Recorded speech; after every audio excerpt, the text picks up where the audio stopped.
Greetings from downtown Cleveland, Ohio. Today is Friday, September 15th, 2023. It is 4:46 p.m. Eastern Time. Now you may be looking at this like, wait a minute, he's in downtown Cleveland? Where is there this type of tree? Is he like in a forest in downtown Cleveland? And there's like another tree over here like that, right? But I just did that on purpose to be a little deceptive. I'm actually just right outside of Cleveland State University. It's one of the many green spots on campus. I actually use that for the hill, if you can see. Just two trees that happen to be behind me. I honestly said to myself, oh, maybe this would make a unique start to the video. And that tree right there is actually blocking out the sunlight, which is going to be above us as we start walking along Euclid Avenue. So let me cut through the grass. This is the communication building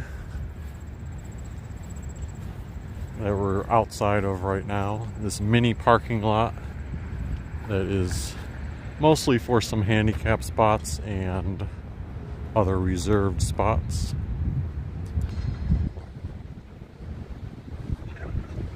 Earlier today when I was on my lunch break and coming back, where Enjoy used to be right there as the Akron bus passes us by for the metro system. There's a little sign in the window. I forgot the person's name, but it says there's a cupcake and cafe coming soon next to where Tailgate is. So that spot right there, sometime soon there'll be a cupcake and cafe spot. And I actually posted on Twitter that, you know what, I'll actually just run over. There's usually not much traffic going on in Euclid here, so let's check out what the actual name of the place is going to be. But I posted on social media, it's called Aisha's Cupcake and Cafe. Yeah, so I posted on social media that I always root for new businesses, of course.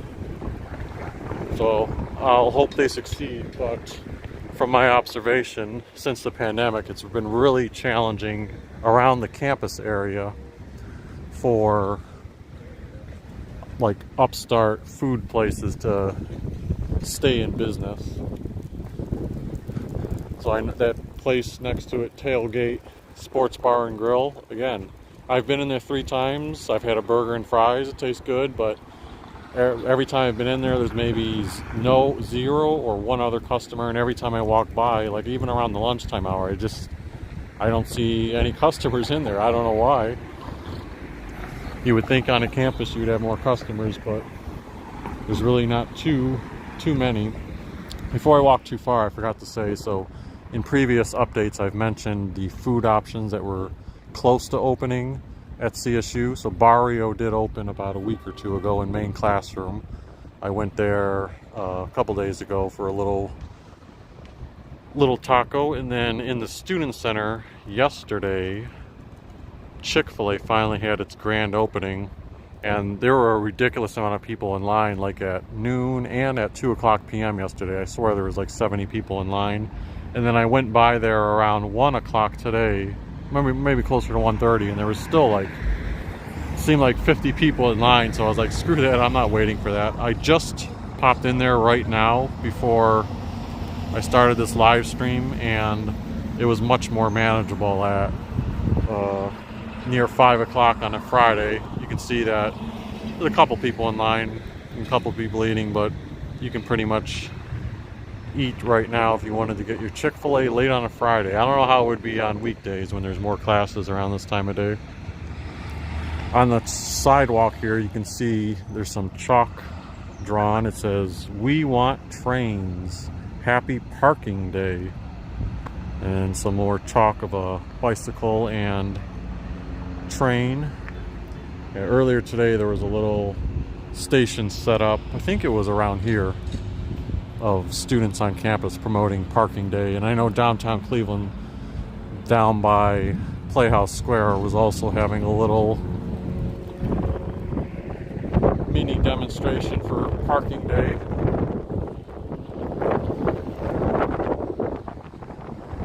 Thank you, Laura, for welcoming me back to Cleveland.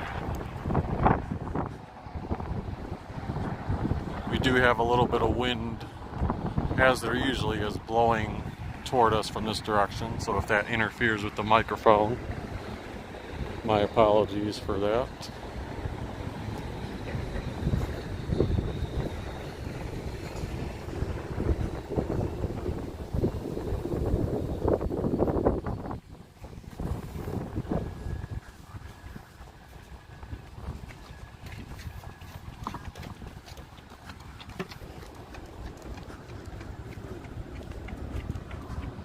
The temperature in Cleveland right now is about 69 degrees. And it's nice that the Lumen building is blocking out the sun. Makes it easier for the visibility of the camera. Ask you the same question, okay? So as we usually try to do every month, we'll try to walk around downtown Cleveland for a bit and see what the latest is. It's been nice doing these mostly on a monthly format because, you know, in some cities you may think, well, what really changes from month to month? But in Cleveland, you've had that constant progress of seeing the construction of several buildings. And then it always helps when there's a little new artistic display that goes up somewhere too.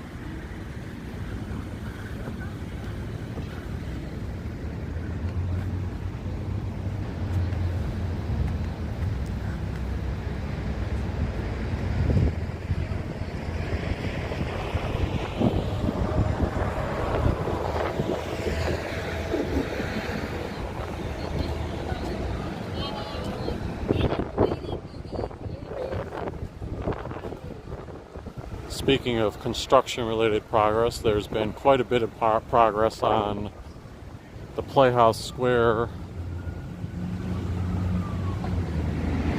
exteriors and displays that they've been working on improving. I know there's still some construction going on in the street, but I think they're, from my perspective, pretty much done with the enhancements here. I believe there's supposed to be some official day, I'm not sure if it's later in September or sometime in October, when they're going to do like a little kickoff celebration celebrating the new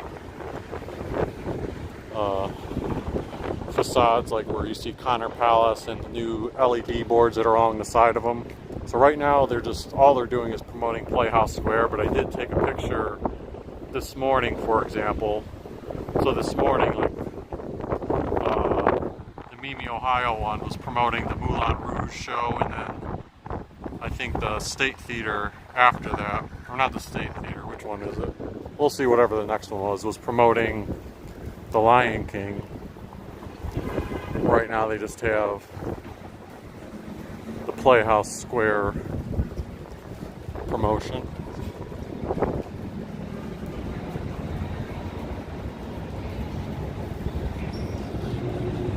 When I went to Corbo's in Little Italy for the Feast of the Assumption a month or two ago, it kind of inspired me to start making the Corbo's downtown part of my lunchtime routine. So I know I've visited here like 3 times over the past month.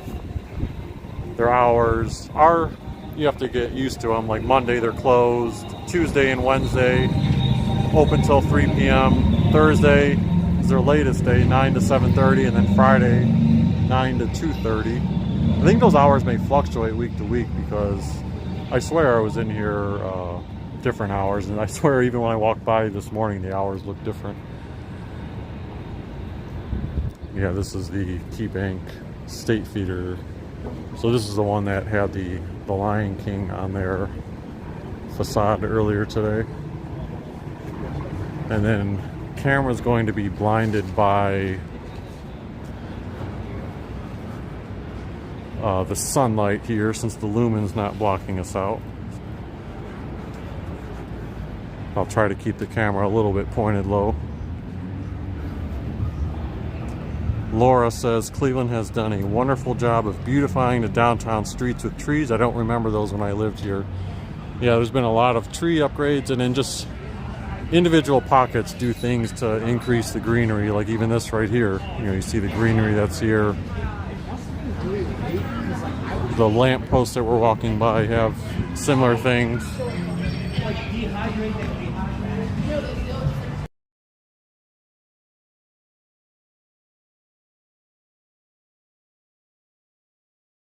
All right, we had some music playing there, so I muted the microphone for a second.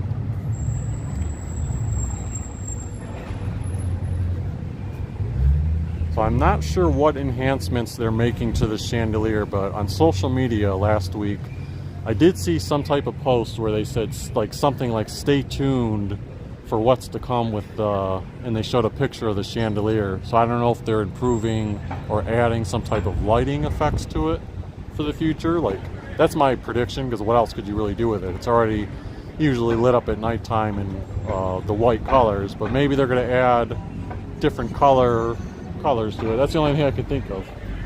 But we'll see what that entails. I'm sure that's part of the whole project that they have going on with the Playhouse Square upgrades. So also make a note of that LED board over there. That one's been there a long time. So that one isn't new, but they've added a second version of that kind of LED board on the far corner down here that also coincides with Playhouse Square. Hope White says, I saw Madame Butterfly years ago there. Nice.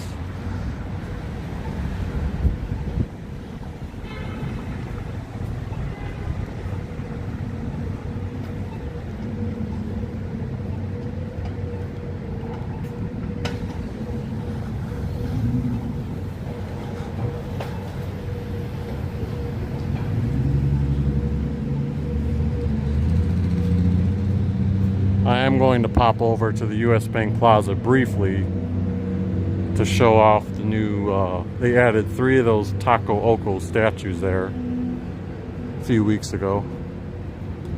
But right now, let me turn around before I show this, because otherwise the sun will be in the way. We've got the City Club here, which I showed during the last live stream. They got the logo up there, and then on the ground here, they probably moved this from where it used to be on near Euclid and where the City Club apartment construction is going on, but they've got the City Club of Cleveland emblem there, 1912. And then they've done some more work inside. To me, it looks like it's ready to be open. I know you're seeing my reflection, but if we get up close to it, you can kind of see, if I can get the camera to focus, you can kind of see the inside, sort of like a conference room setting with all the tables. And if you've ever been to a City Club event, you know, there's usually a speaker in there, or a handful of speakers or panels.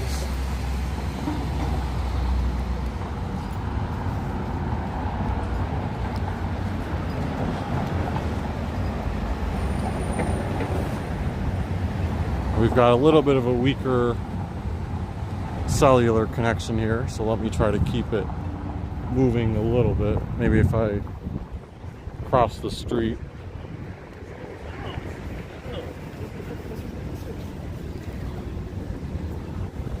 Alright, so what I was talking about, the LED board, they installed one there that goes along there, and then it also goes a little bit along that side on East 13th Street.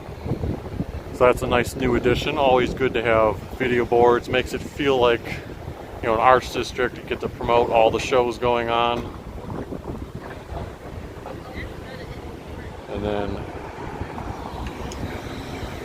in US Bank Plaza, as I was mentioning a second ago, they've added 3 of the Taco Oko statues here, which we've seen before near the library and also at Playhouse Square. I thought they were completely done adding them, but then they put these up. So you've got this one here.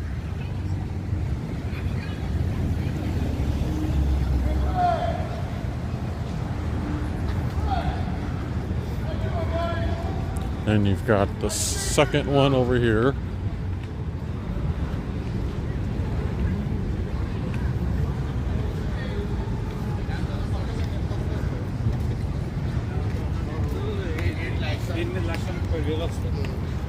And then the third one is just around over here.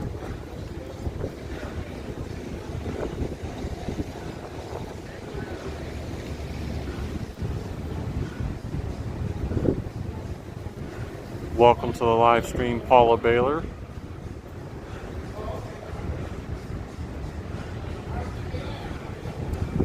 I'm sure this has been here a while given the cracks, but I've never noticed it. It says Star Plaza, made possible through the significant contribution of Star Bank, Bicentennial Cleveland, 1796 to 1996. Yeah, so you got US Bank right over there. I'm sure there's some significance to the logo that's on the ground, but I'm not sure what exactly it is.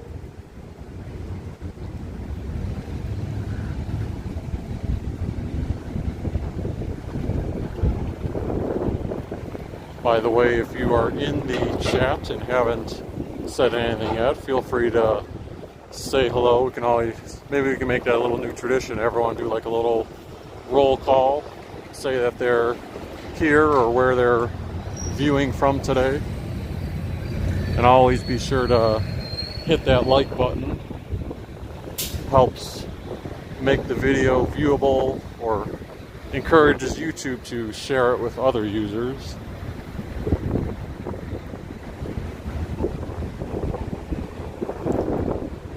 I'm going to stay on this side of the street for now because we're avoiding walking into the sunlight. Meaning on that side of the street we would still see the sun above us, but the buildings are blocking it from here. Passing by Crown Plaza Hotel.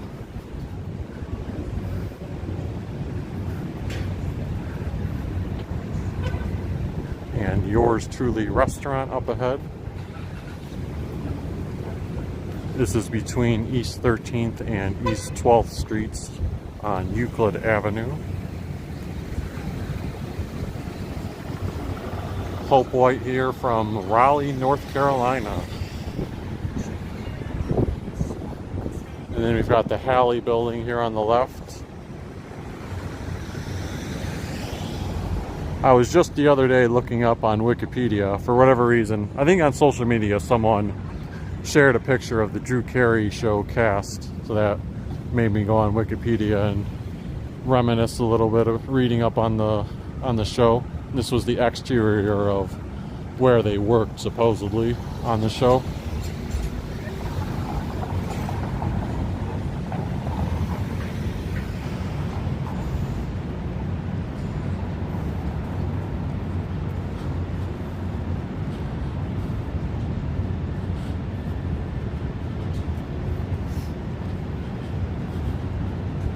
A few times I've passed by Five Iron Golf, which opened down there at the next intersection. Not intersection, but down there, over there. You know, I try to peek in the windows, and I haven't seen, like, crowds of people going in there, and they're taking up huge space. I mean, that's like the equivalent of 4 storefronts. Prime real estate that's been empty for a long time in Euclid. So again, another one of those things where you hope they succeed because you hate to see something go in and have to not make enough business to move out right away. But I'm curious if anyone's has a pulse on if that's been popular. Well, that's a good sign. 2 people just heading in right now to Five Iron Golf.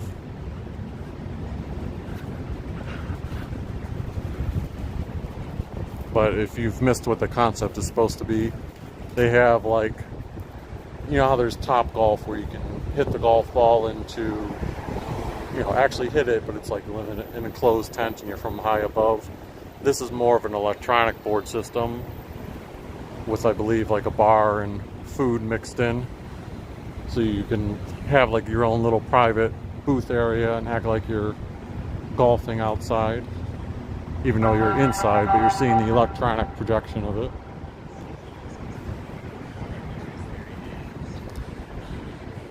Got the Heinen's grocery store here.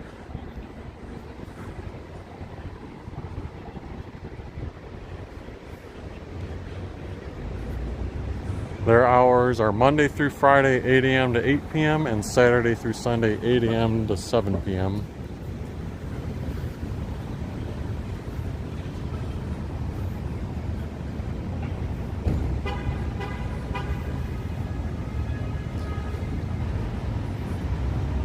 And as Laura was mentioning earlier about the greenery in downtown, beyond the trees, they always fill these planters with nice greenery during the summer seasons.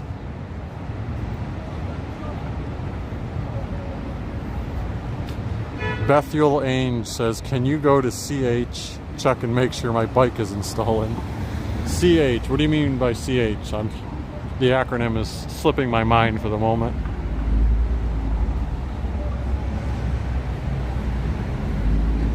Alright, I am going to go back on the other side of the street for the moment because I need to show a perspective shot of the City Club apartments.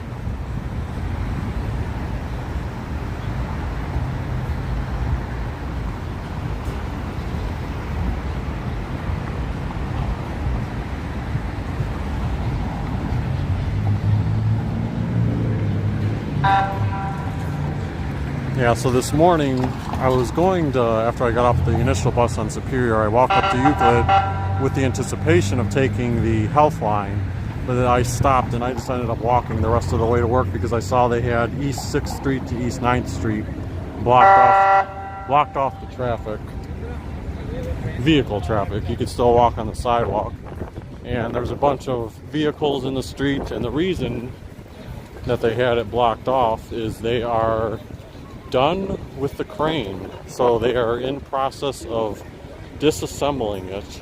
I think we'll actually get a little bit of shot right here.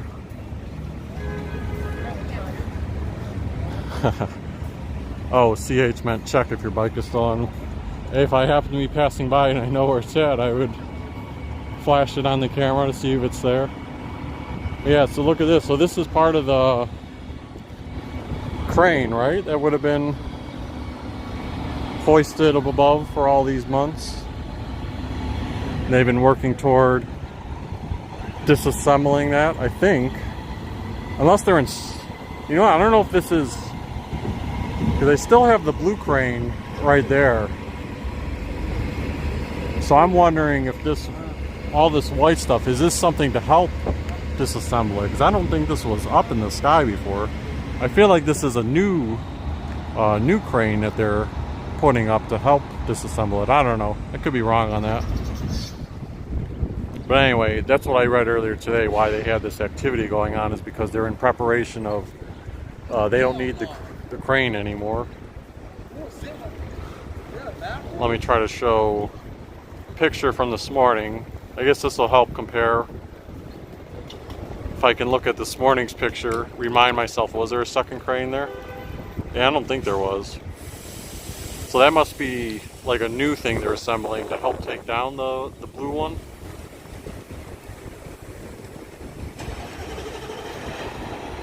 So I don't know how long 6th to 9th will be blocked off on Euclid, but right now it is.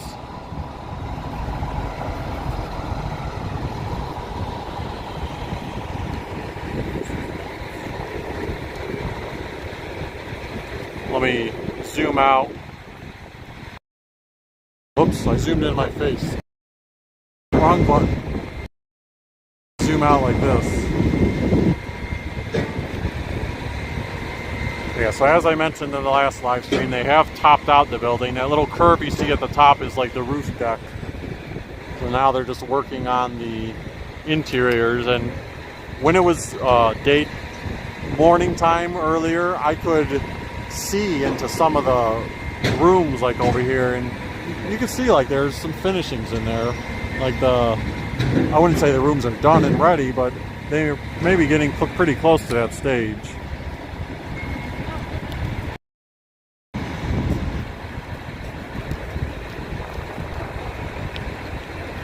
Bethuel Ains says it should be inside a garage right across the building called 668. It is located right next to this construction. What is the 668 building? I can't promise it because I don't know.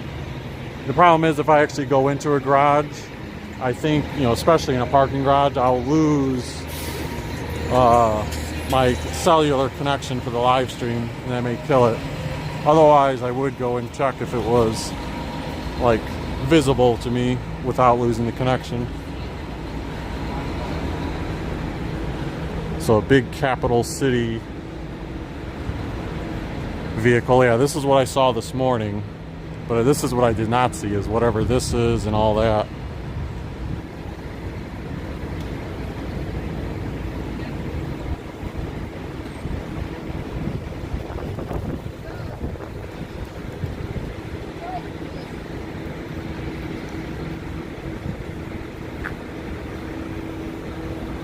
Well, I do see the 668 building that you were referencing, Bethuel Ains. So you said inside a garage right across a building.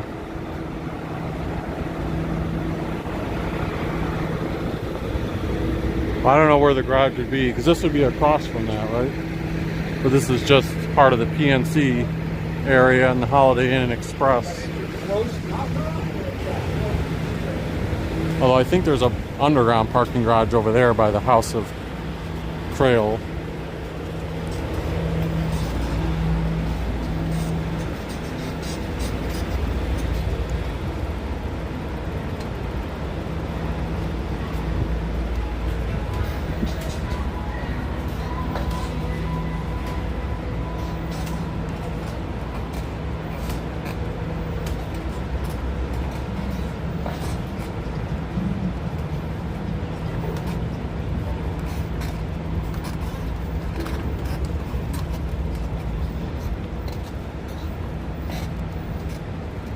So yeah, he's saying the bikes in there. I mean, I would have to think it's pretty secure when you're inside of a parking garage if you've locked it up, right? But yeah, I think I would, especially if that's underground like that and not an above ground lot, I think I would lose my signal for sure, unfortunately.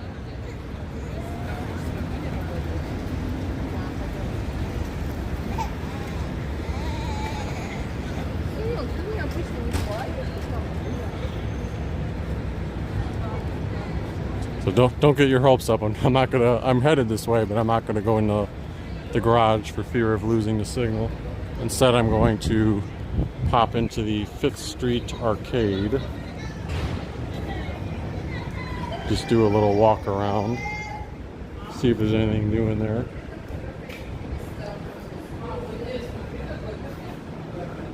You can see Colossal Cupcake is promoting with their boxes, and they're still actively serving customers despite it being 5:14.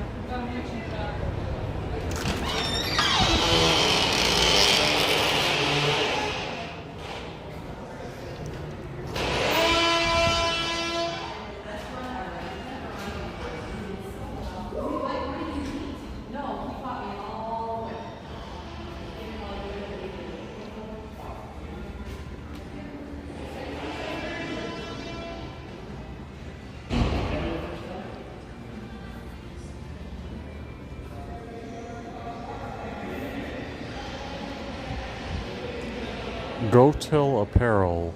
That seems like a new place. I don't think I've seen Goat Hill Apparel. As a salute to the great athletes as they rise to the mountaintop in their sports and inspired by the legendary Goat Hill Field.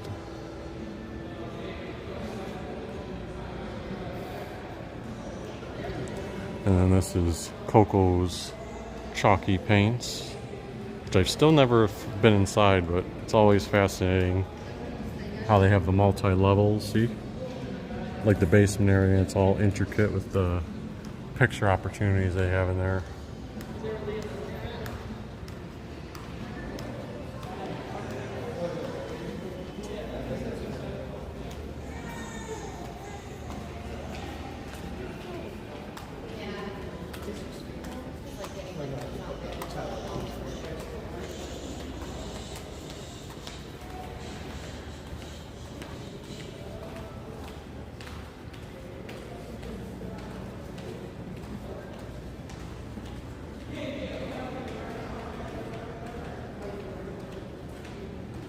Don Barrios says, my fiance and I will be visiting the Cleveland area next week. Any recommendations on must-see places? Well, as always, it depends on your relative interest, but I mean the top things that people usually suggest are the Rock and Roll Hall of Fame Museum. That's like the #1 tourist attraction, but if you're not into music, it may not be like the funnest thing to see. But if you go to the Rock and Roll Hall of Fame Museum, right behind it, there's a nice shot of Lake Erie. There's a Cleveland script sign that you can take a picture of. And then besides that area, there's Edgewater Park, which is just a general park area that again has another Cleveland script sign. Good picture taking opportunity with the Cleveland skyline in the background. There's a beach at Edgewater Park. Usually a lot of gatherings of people. Those are like the two main ones that jump to mind. If you're interested in museums, the University Circle area on the east side of Cleveland has all the museums in one spot, and there's some more pleasant areas to walk around there. Like eating opportunities in downtown Cleveland area, there's the Flats East Bank, there's the East 4th District, but then you have some little niche neighborhoods like the West Side Market area, Hingetown, Gordon Square. You've got the Tremont area. All these nice little pockets that have good places to eat, and feels like you're in a little vibrant community. But if anyone else in the comments section has recommendations for them, feel free.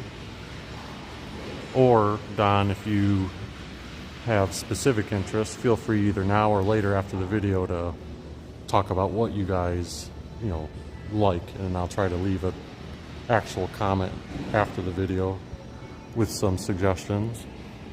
Here's another place called Revi Fair Trade. This feels like the store's been here before, but I don't remember seeing it or focusing on it, especially some of these items like the little toy things.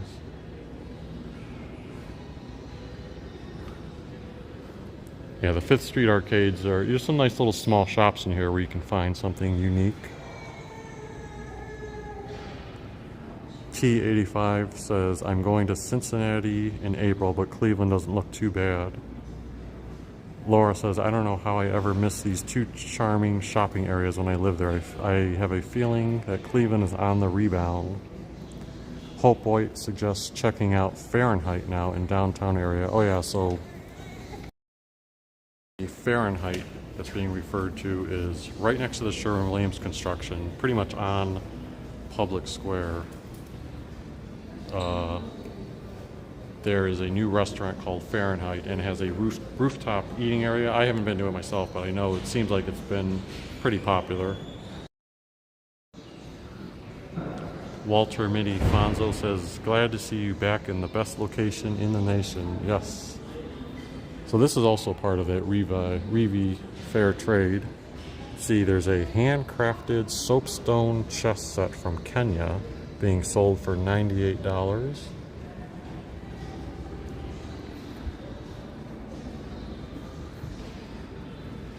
Fabulous, fluffy, stuffed cuties. Can't see the prices on all the items, otherwise I'd mention it. Well, let's see, for example, like this little thing here. The ancient or leaving Egypt handcrafted item. It says it's $40.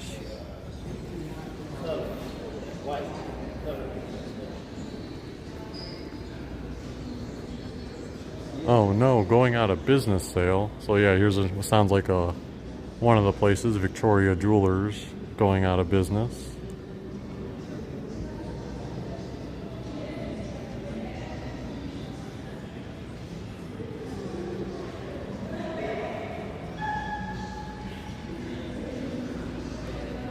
DeWitt's Jewelry Arcade and Loan.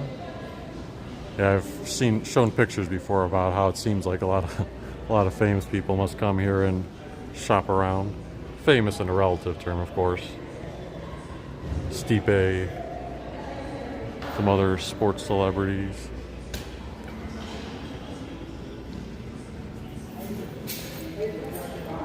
Bobby C's Classic Barbershop. I should get my hair cut there once just to experience all the unique trinkets up close. And we do have some music playing in here. Hopefully it's not too loud to warrant a copyright by YouTube.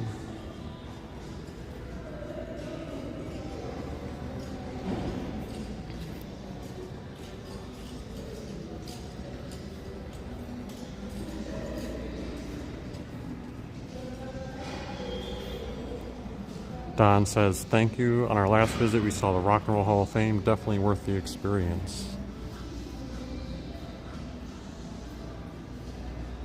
And T85 says, Rock and Roll Hall of Fame is definitely Cleveland's Graceland, and Cincinnati has the Jim Beam Factory.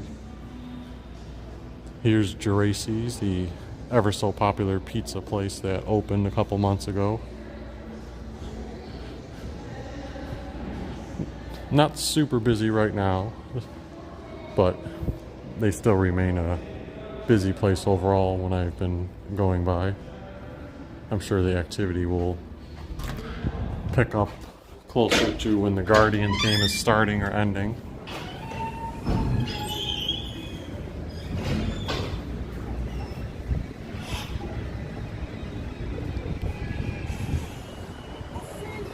Oh, music again. I gotta mute for a second here.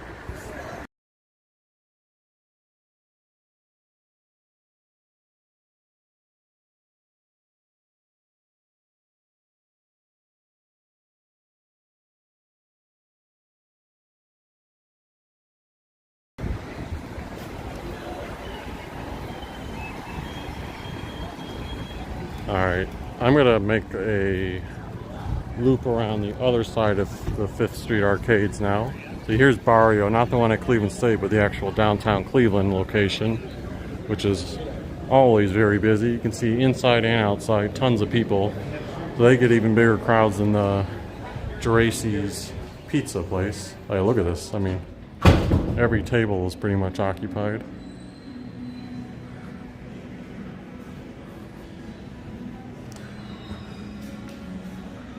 Now this is the end of the arcade that has been suffering a little bit in terms of losing businesses. You can see right here, Johnnyville Woods is still here. They're always closed when I come by in the evening time. There is the Cleveland bookstore on that side, which is still open. And we do have more music playing in here, but hopefully it's low enough to where YouTube doesn't pick it up much. But yeah, otherwise you've got For Lease on the left side here. The We Bleed Ohio clothing shop is still here on the left. You can see how deep some of these places are. It's not just the storefront, like you've got that whole back section too.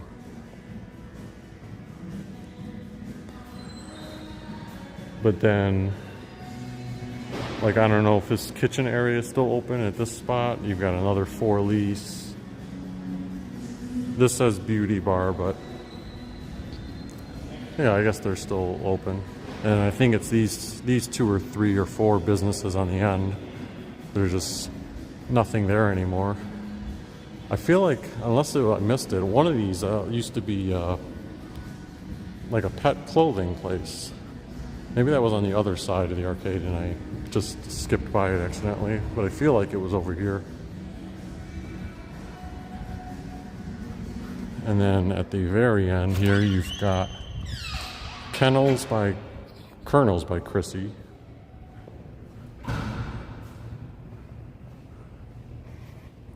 Which you can definitely smell them.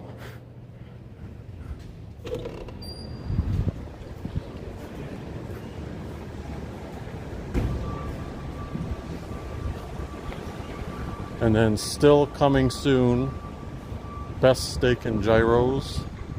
That's the place that is supposed to be open 24/7 when it does arrive. I believe 24/7, unless I am forgetting the exact hours. You've also got Rocket Fizz and, as we saw earlier, the Colossal Cupcake. So that's the entirety of the 5th Street arcade.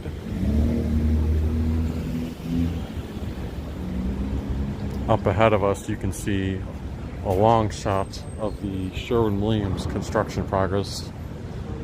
They're getting close to, somewhat close to topping out. I think for the exterior part, maybe they've got about 6 more floors to go. One nice thing, and I still don't quite know what they were doing, but for a couple months there was fences around the corner alley outside here, so you had to kind of like walk around into the street to get around here. I'm gonna mute for a second because of the music being played.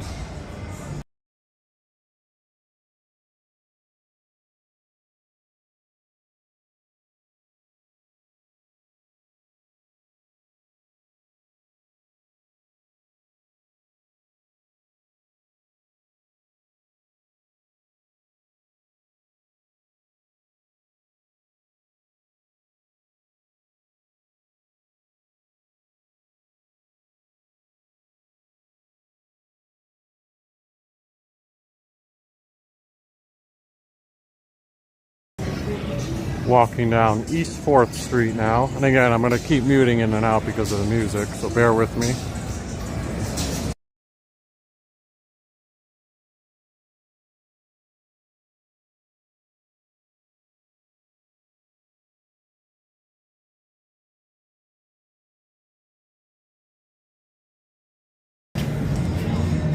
Yeah, you leave the music from one place and then you hear the music playing from like 4 other places.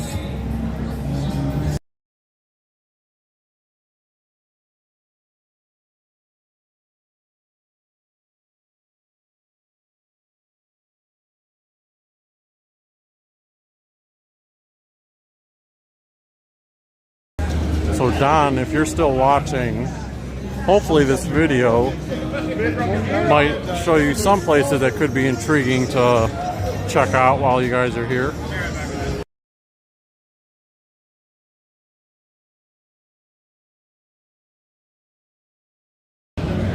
Now the East 4th Street is always going to be a little more popular when there's a sporting event going on. The Cleveland Guardians season is winding down, but they are back in town today.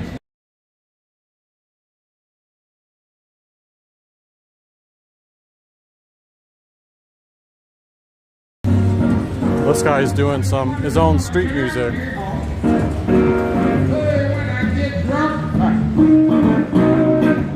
I get drunk, hey, I be wondering who gonna carry me home. Who gonna carry me?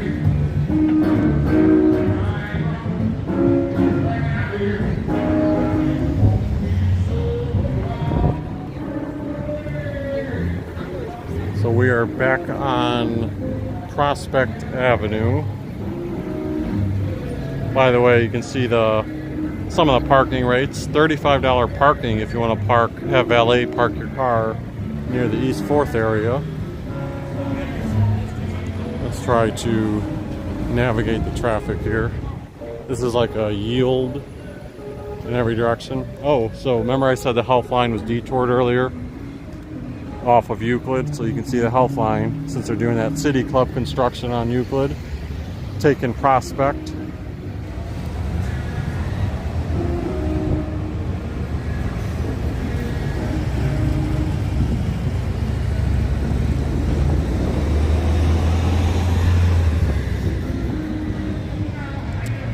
I thought I saw a tweet on social media, or I say tweet, a post on X, I guess I should say, that indicated, I thought it said Harry Buffalo was going to be repurposed in the future to some new sports bar restaurant concept by, what's the guy's name? His name is slipping my mind, but it's that guy who, this is somewhat controversial restaurant figure in the Cleveland area. Same guy who held that property on near like West 25th in Detroit forever, and then sold it to the city with some agreement of having a restaurant built on that park in the future. Yeah, but his name is slipping my mind at the moment. Let me catch up on some of the comments. T85 said, is Columbus, Ohio in between Cleveland and Cincinnati. Like, where is it located? Well, I've never been to Columbus. I hear that it's like really exploded in terms of population, and I don't know exactly what places there are to see there, but I'm sure it's if the population's that big, it's in the Ohio State University in the area. I'm sure there's a lot to do there. But yeah, on the line, you could pretty much draw a line, and I think of it as being like in the middle between Cleveland and Cincinnati, sort of. Don Barrio says, Colossal Cupcakes is calling my name. Well, there's also a new bakery that opened in downtown Cleveland a couple weeks ago called Luna's. They have other locations, but their downtown Cleveland location just opened up. We'll see if we pass by there, although I think they close at 5 o'clock maybe, so they won't be open right now. But that location is near, I want to say, West 6th and Superior Avenue.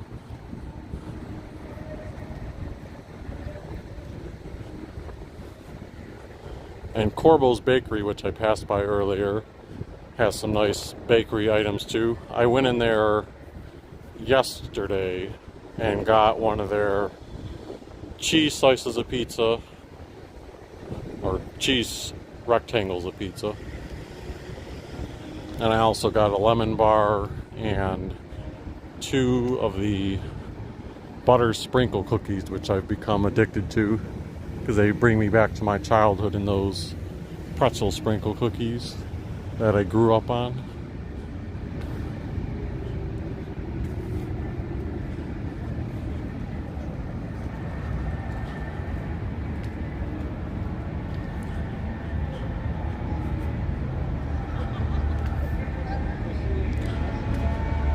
We've got music playing up here, it sounds like, or we did for a second. Now nothing's playing. But again, if you hear me mute the audio, just remember that that's usually because there's music playing. Like, for example, I did a spontaneous live stream in Las Vegas when I was on my layover on Monday, and I knew for sure in that one I wasn't gonna get monetized in the video, meaning YouTube would throw copyright. And sure enough, a few hours after the live stream was finished, I got like 4 emails from YouTube saying, this is a copyright notice, this is a copyright notice. You know, it's not a copyright strike, but sometimes you never know. Someone could copyright strike if they feel like you're trying to stream their music illegally. You know, I don't want to call it illegally. I don't know exactly when you would get a strike versus just a warning message. But better to be safe than sorry. It sounds like it's not music that they're playing up here. Someone's on like the loudspeaker. Oh, you know what it is? I think I don't know what the promotion, I don't think there's a promotional item, but it's supposed to be like Latin heritage something.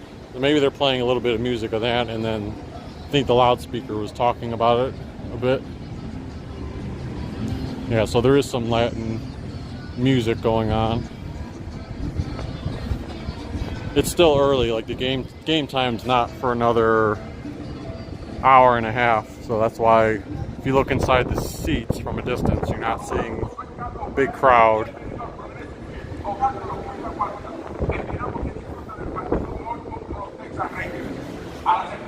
At Progressive Field. Sadly, the Guardians are basically not officially eliminated, but for all intents and purposes, I'm treating them as they're eliminated from contention.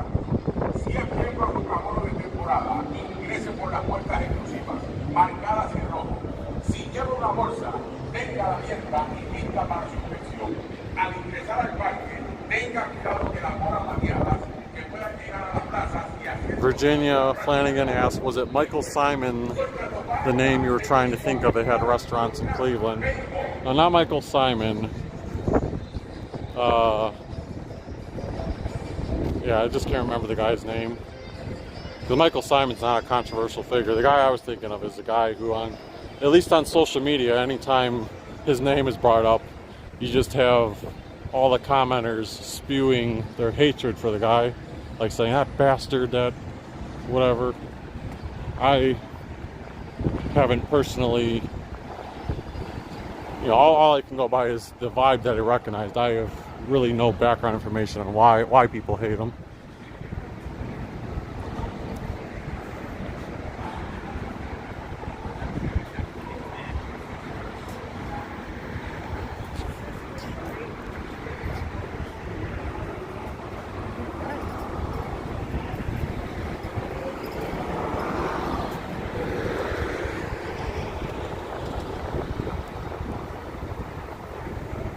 Perishable Goods 13 says Michael George from George's Kitchen, among other things. Yeah, I think that's the name, Michael George. Although when you said George's Kitchen, like, are you serious? Like, he owns George's Kitchen too? Or he's the guy from George's Kitchen? I know of George's Kitchen for my whole life, but I never made the connection that, the George's Kitchen and that guy everyone hates was the same person. Or that he operated the same thing.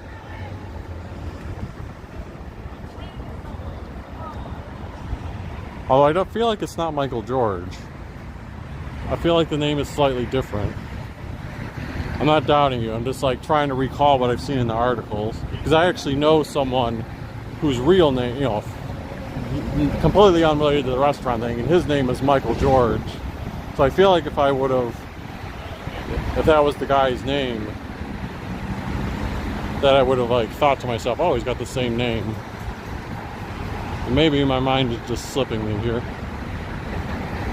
Anyway, we are walking back toward Terminal Tower now, alongside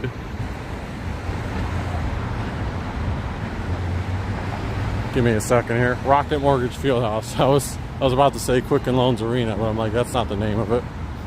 Oh, you know what? So, yeah, I don't know where it's located in Progressive Field, and I don't know if you need a ticket to be inside the stadium or not, but I think FanDuel maybe opened a sports book inside of Progressive Field. So I assume that it would be a similar concept to, I think this is a Caesars sports book that's located right here in Rocket Mortgage Fieldhouse.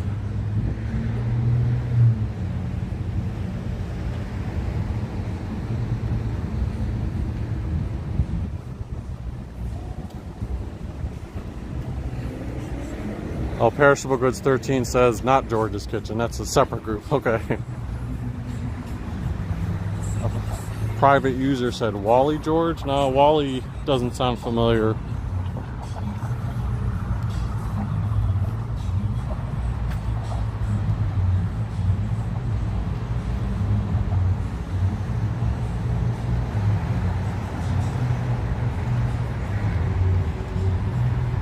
Yeah, it's the sunlight, it's getting hot right now. That's the bad thing about September and October weather.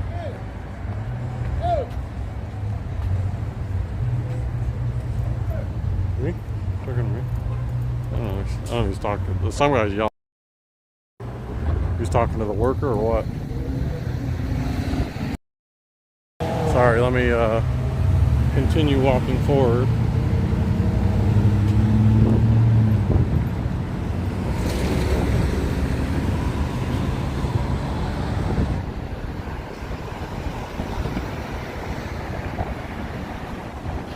Where was I saying? Lost my train of thought.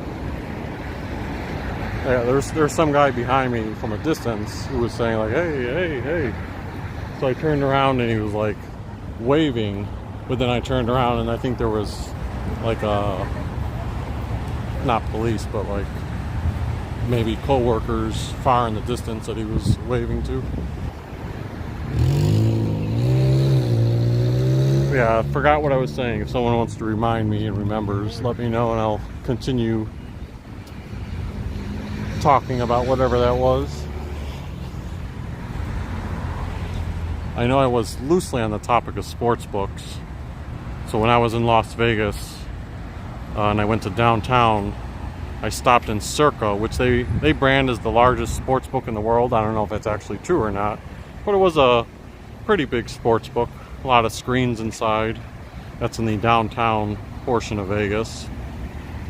The thing that was crazy was I got there and my brother messaged me and he was like, dude, be careful about what you do in the MGM, any MGM properties. He's like, he was telling me, don't put your debit or credit card in any of their machines because like they're hacked or something. I was telling him, like, what do you mean? And I Google searched and saw there was a big time hack going on with all the MGM properties around the world, but particularly Vegas. I don't know if it's been fixed yet, but it's been going. It was, as of yesterday, it was going on for like 3 days straight.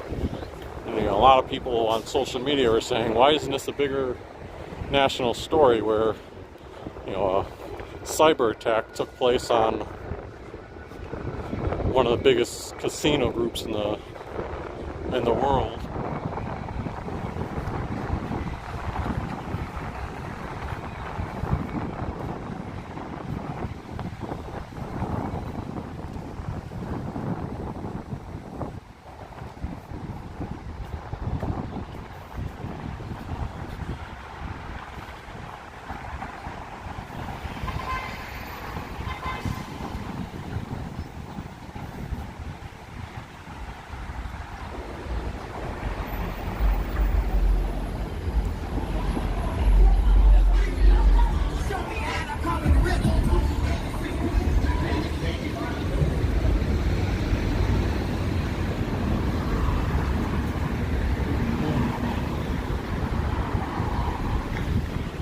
We're underneath the interlink that would take you from Jack Casino to their parking lot behind me.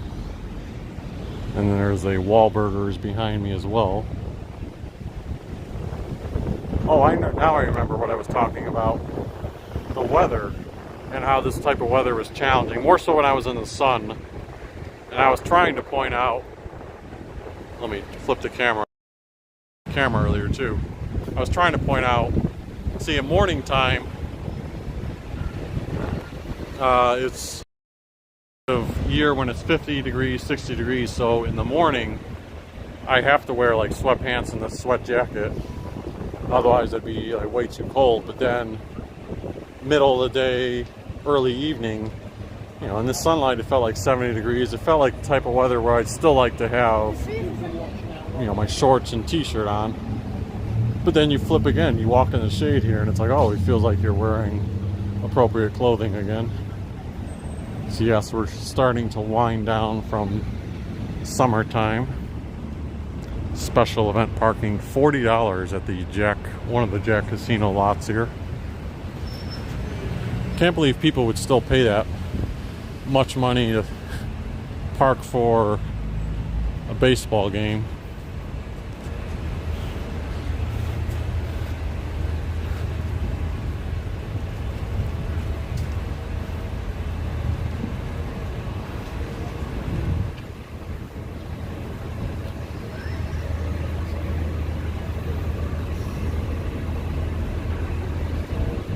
You can see again one of the rerouted health lines getting ready to go back onto Euclid.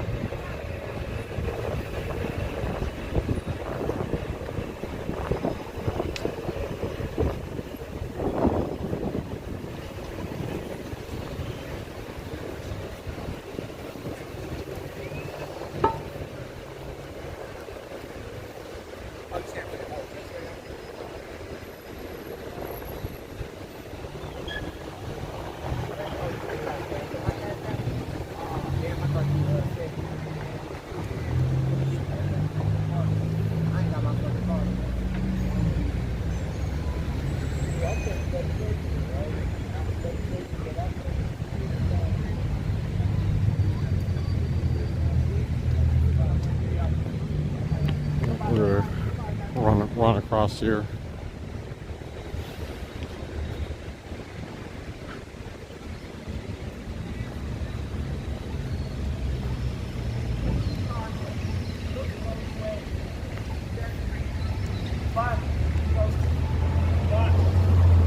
outside the Soldiers and Sailors Monument.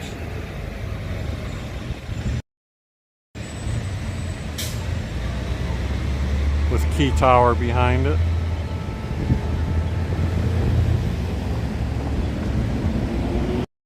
If you zoom in on that very top part, look at the guy's shield. It says the word Liberty, I think.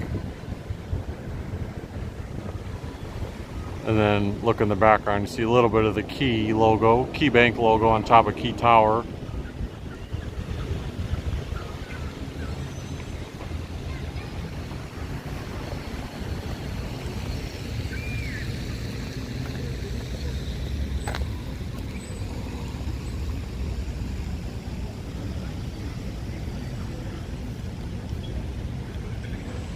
We have 30 live viewers right now, so welcome everyone. I've noticed downtown Cleveland is really trying to promote their, I guess I'll call it a new logo. I'm talking about the colorful blue. Well, let me dodge these people because I don't know where I feel like they're gonna go hectically.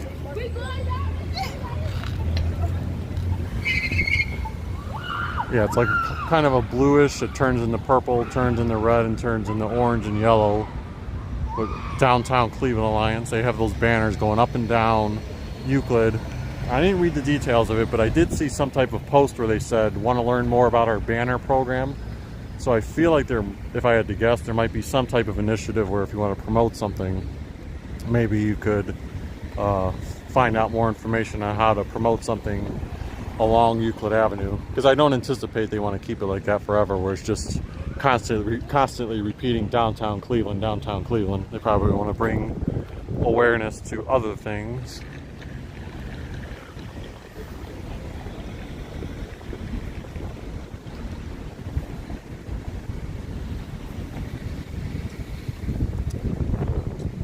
So if that person who's visiting Cleveland with their fiance is looking for another thing to see, the Soldiers and Sailors Monument. And granted, it's just got historical things. I don't know if it'll be open the day you're in here, but you can also go inside and look at the names that are listed, and there's some more history and artifacts inside. Let's try to look up close at some of the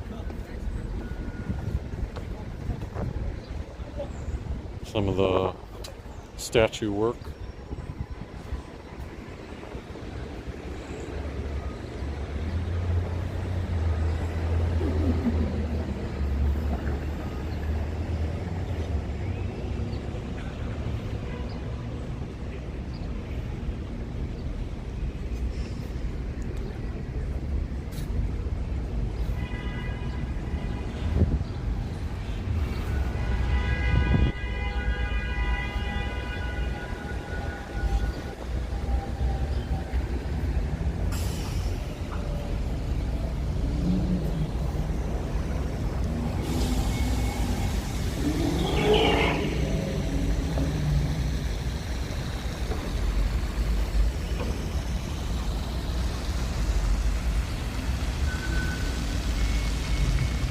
And once again, the progress of the Sherwin-Williams building construction.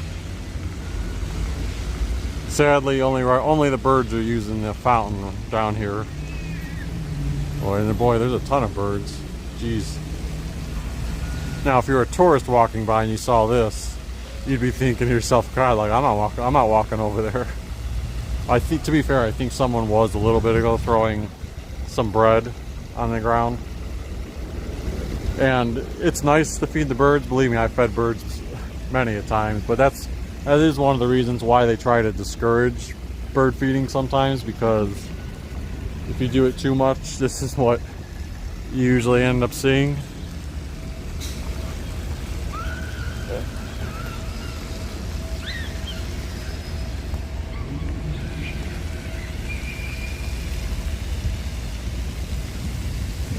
This guy's like, I'm not moving for you.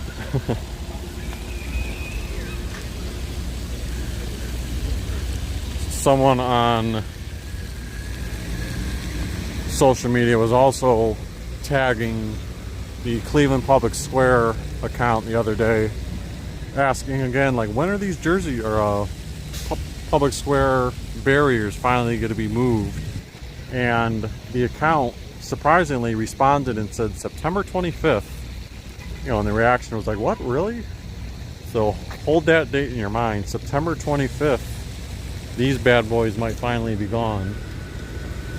Although, I don't know what that entails for the long-term picture, because there is supposed to be that plan in place to install bollards, you know, protective bollards, so that people aren't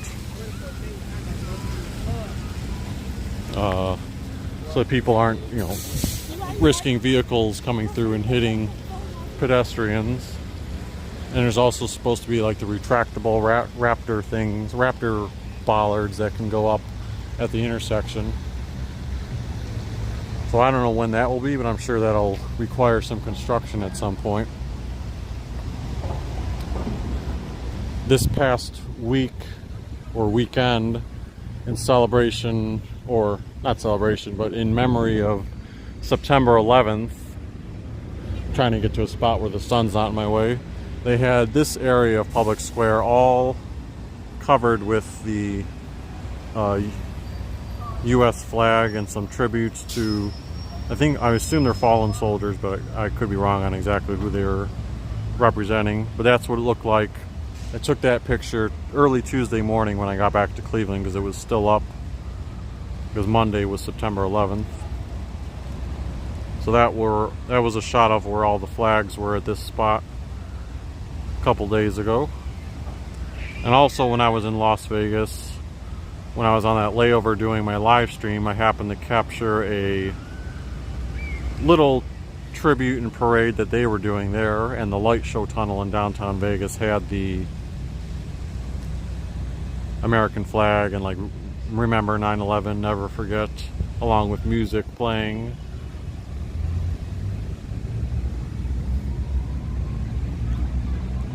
Yeah, it seemed like across the country, every city and then every company was posting things, all memories or in memory of 9/11.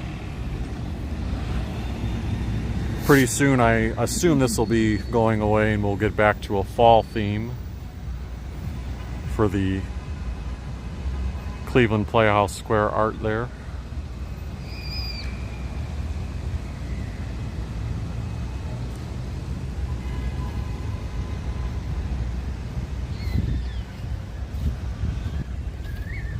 B says, Westlake watching and loving. Yes, thank you for tuning in, B. I think it was you the other day, you commented on one of my Halloween related, I think it was a short. Was it a Halloween short or was it a different themed short? I feel like it was a Halloween short from last season. So, looking forward to hopefully capturing some more fun Halloween stuff in the coming month. I did, while I was in Utah last week, there was a Scarecrow festival that I did or went to. So that was one of the fun scarecrows they had set up with Super Mario. And I especially like this one because it was, you know how you guys know how much I love riding my bike, so, and look at the backpack that the guy's wearing. He's wearing like a Fruit Loops backpack, a cereal box that they fashioned into a backpack. So let's see here, I'm at a crossroads because I kind of want to go over that way,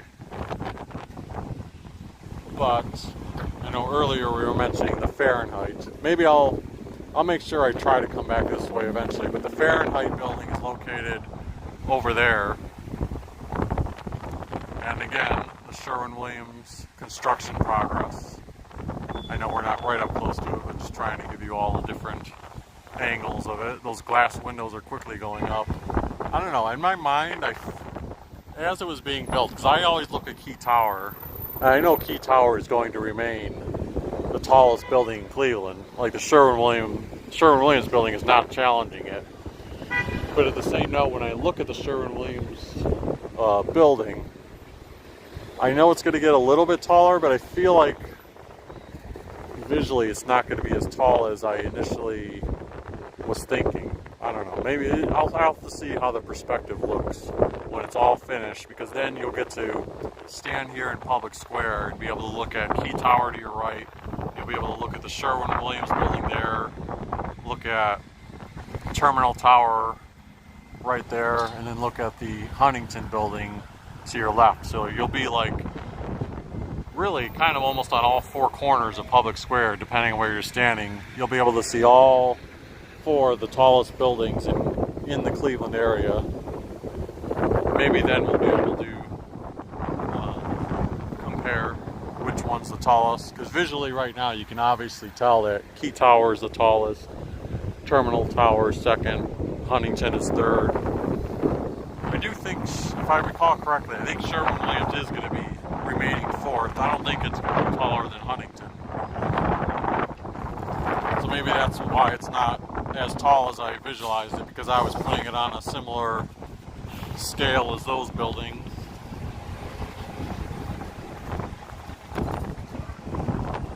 We are getting a little bit windier over here.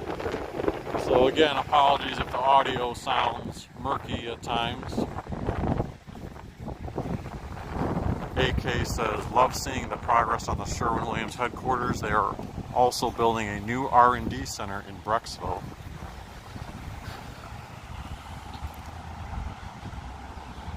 Yeah, those companies on the stock market.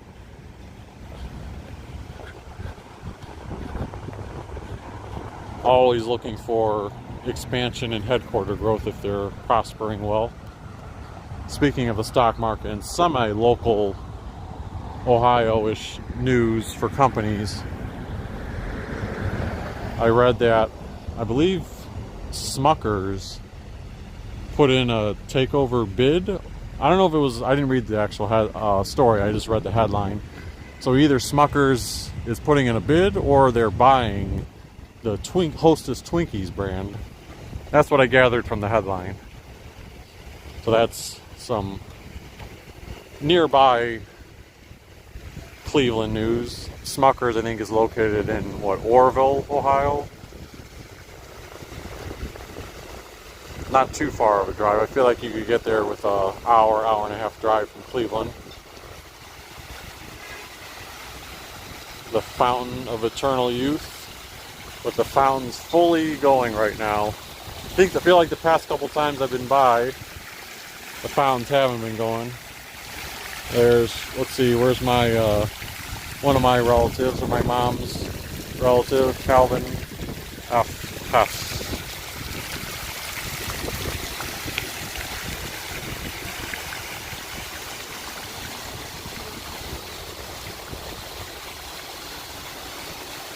Let's get that more of a perspective shot right here. I feel the mist blowing on me when the wind blows. It's still warm enough where it feels good today.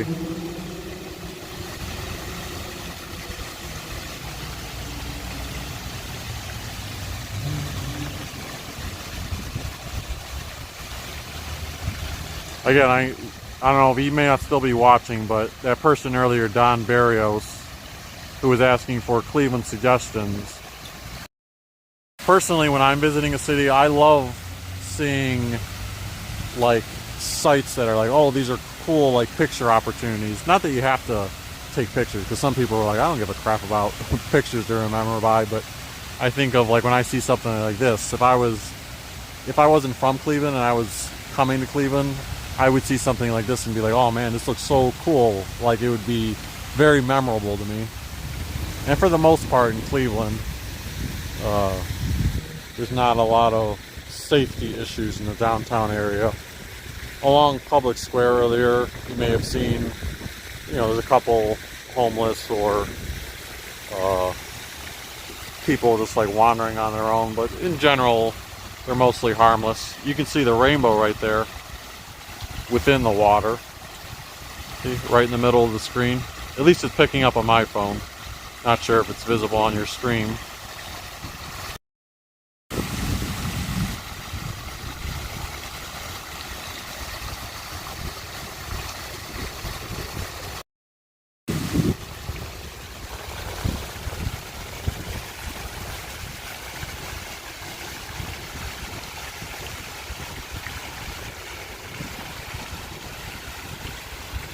Yeah, but last month I was coming by. The reason the fountains were off is they were installing new, I'm assuming these are new because it looked like this is what they were installing. This thing here, and they also had a sign that was going on that side, which is what they were working on at the time I was here. So let's see what this says. Those here gave all for duty, honor, country. Rededicated July 23rd, 2004 and July 25th, 2014. Greater Cleveland Veterans Memorial.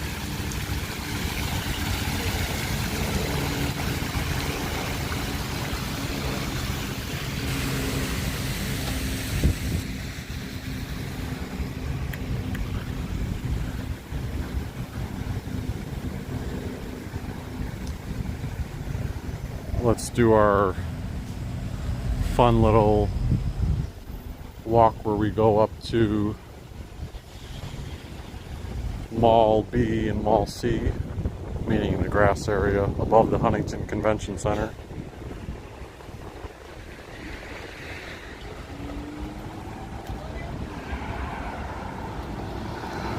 Earlier when I started the stream, you saw the Akron bus. That's the Lake Tran bus. I believe it goes out to Lake County.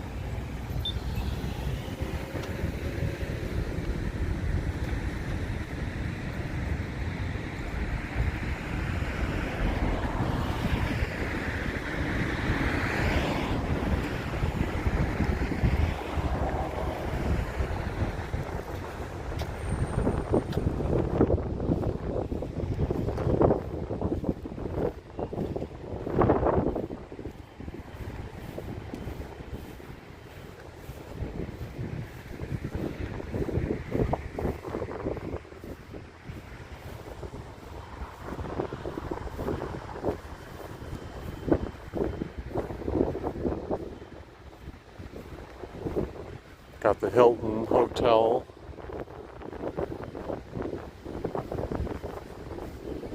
I always appreciate the shade that the Hilton building provides at this time of the day. As you can see, up ahead you've got the sunlight where the Hilton isn't covering that ground.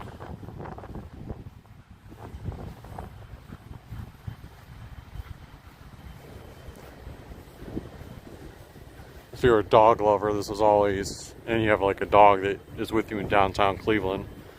Not that you want to call this a dog park, but this is a popular place where people bring their dogs and kind of just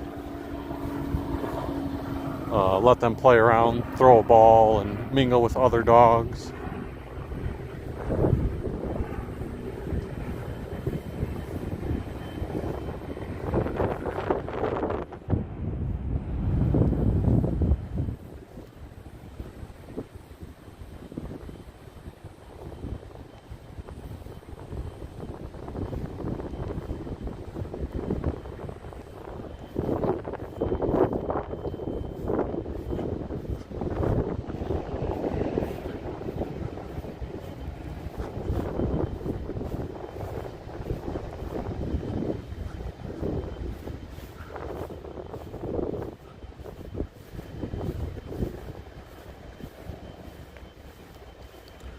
Yeah, as far as updates go for the September 2023 downtown Cleveland update, I think I've covered what I thought was new that I've been reading about, like the City Club apartments getting ready to take that crane down, the update on the Sherwin-Williams building, Little Taco Oko statue, seeing what was up in the 5th Street arcade, the news that the public square barrier should be coming down on September 25th.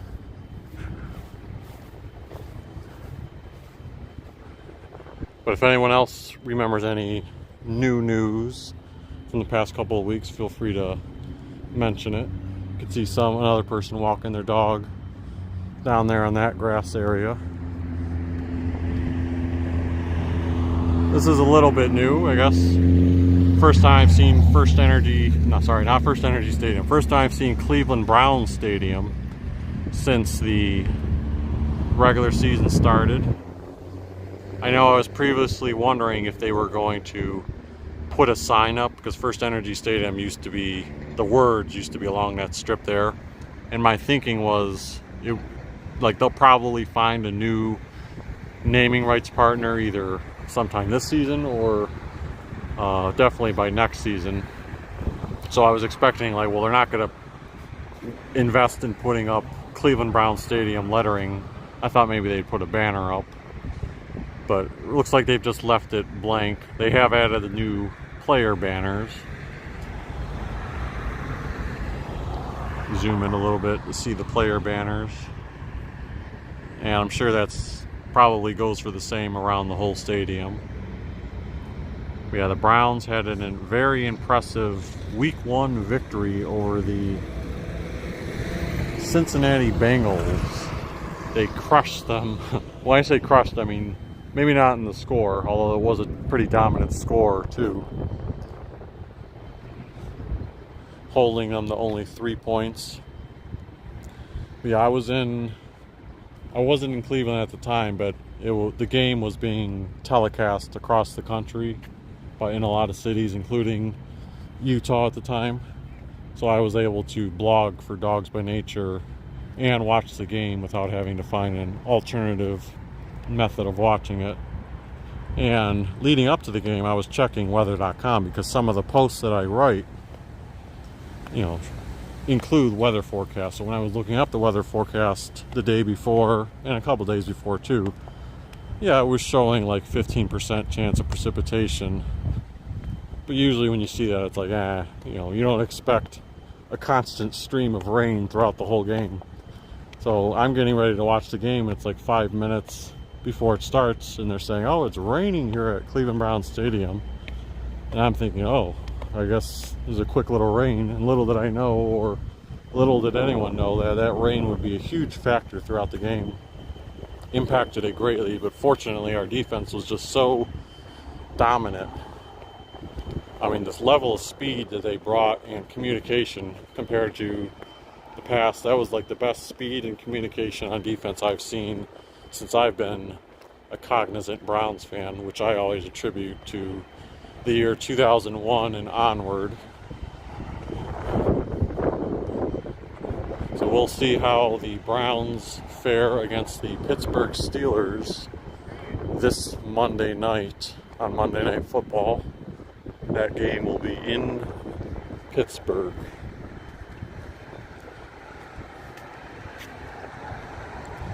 I'm going to go ahead and wait for, even though they pressed the button, I'm going to wait for this traffic to clear. Alongside my left would be one of the entrances to the Huntington Convention Center of Cleveland.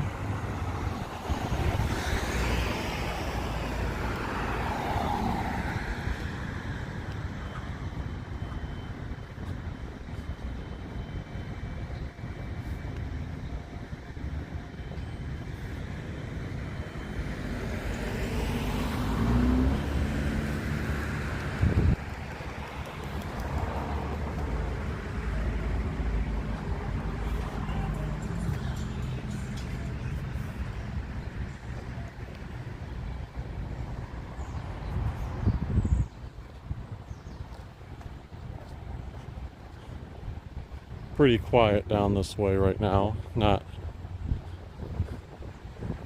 many people out. Just the one guy up there with his dog.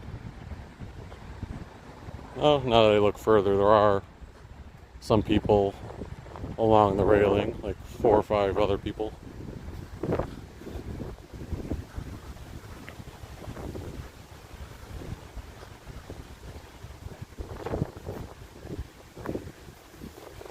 Yeah, but there's such a great level of beauty walking around various parts of downtown Cleveland. I mean, just even this walk that I'm doing right now, like it feels nice just walking along the tree-lined area, the benches. You got spots where there's shade. If you would have brought a little snack or sandwich with you, you could sit down and peacefully enjoy it.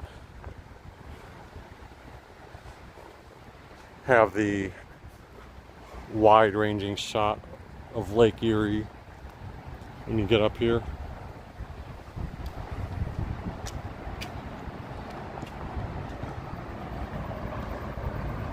Well, that is one update I can mention. So the waterfront line, which we're being blocked a little bit by the parking garage, but I assume that the waterfront line is going there. I know they said it's not going further toward East like 30th where it could potentially go, but I assume it's still going there.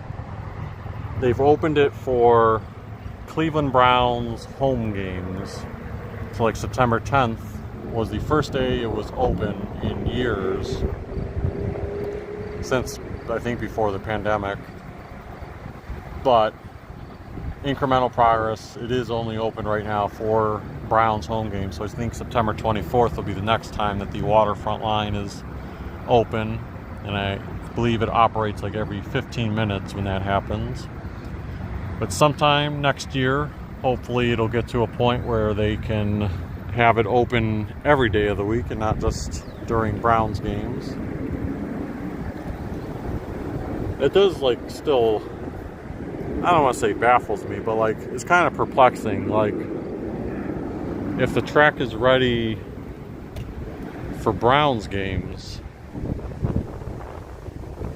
Browns home games, why do you have to still wait months and months to continue doing more work to get it ready for everyday usage? I'm sure there's a reason and good reason for it. Maybe I don't know. I can't really speak on it, but it just seems a little perplexing why it's available now but not fully available.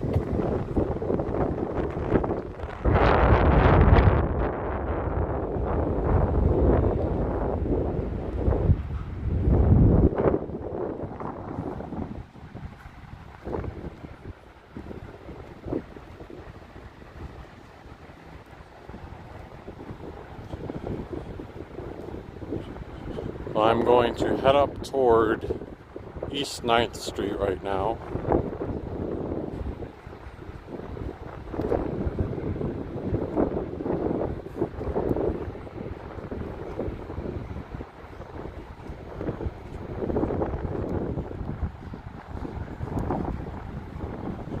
I might take East 9th walking back up toward Progressive Field. I can hear a car coming behind me. I should probably get up over on the sidewalk now.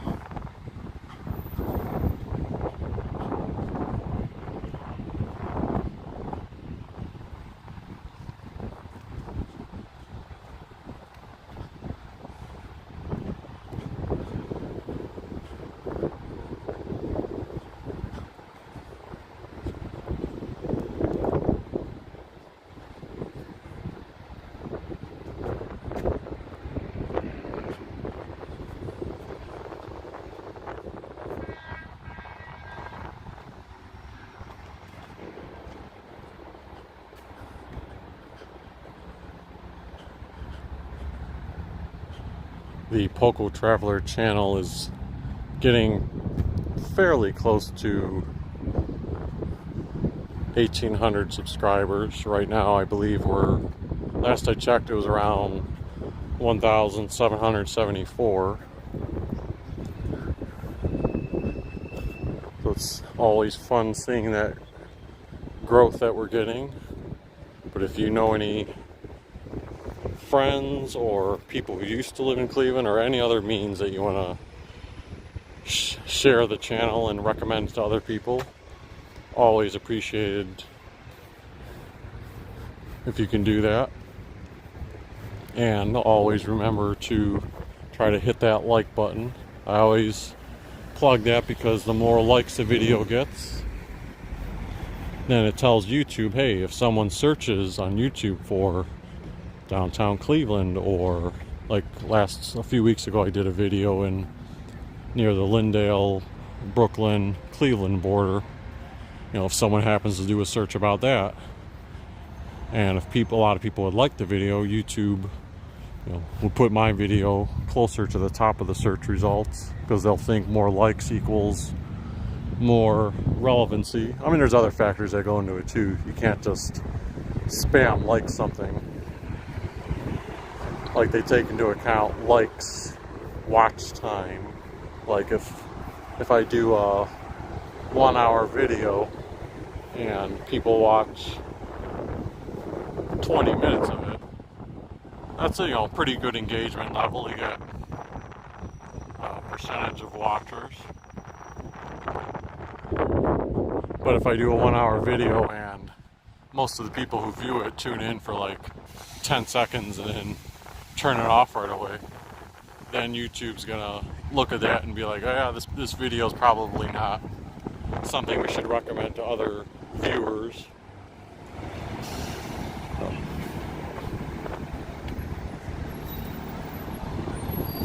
But I am always fascinated with trying to look at that data and analyze it. I don't have enough time to strategically do as much like search keyword optimization as I would like to, but I do look at the stats often. Like, for example, in the past 7 days or past 28 days, the top search term that people have been typing in to get to certain videos of mine that are in my historical catalog are either Cleveland State University or Southwest Airlines, and also keywords related to the BART train from San Francisco. So those are accumulating a lot of my hits.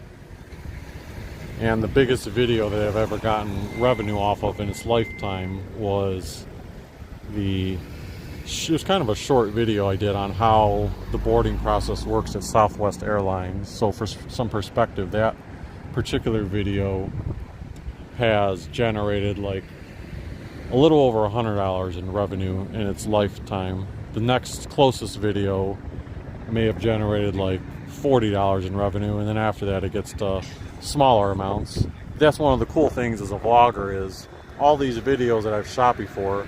Let's say in the past 28 days, I have a lot of videos that may have generated a total of 60 cents during that 28-day span. And you may think to yourself, well, 60 cents, that's like nothing. But when you multiply that times all the videos I've done, you know, it adds up. And it's still very much a hobby. So don't think I'm generating like crazy numbers in terms of advertising revenue. Like right now it's close to averaging about $120 a month. But there is I can see the upward trend in the growth, and part of that is, you know, with more videos just comes more historical viewing, more breadth of topics. That's why when I'm in Las Vegas on a layover, I kind of try to take advantage of those layovers. This past time in Vegas, I shot one video that was showing how to get from the airport to the bus in Terminal 1. And then I did a second video where I boarded the Deuce. And this was spontaneous. I was like walking the strip, and all of a sudden I saw the Deuce bus coming, and I was like, oh, I'm gonna hop on the Deuce bus. And then, I should backtrack a little bit. To be fair, I was planning on catching a Deuce, but the filming of that entire bus ride was a spontaneous decision.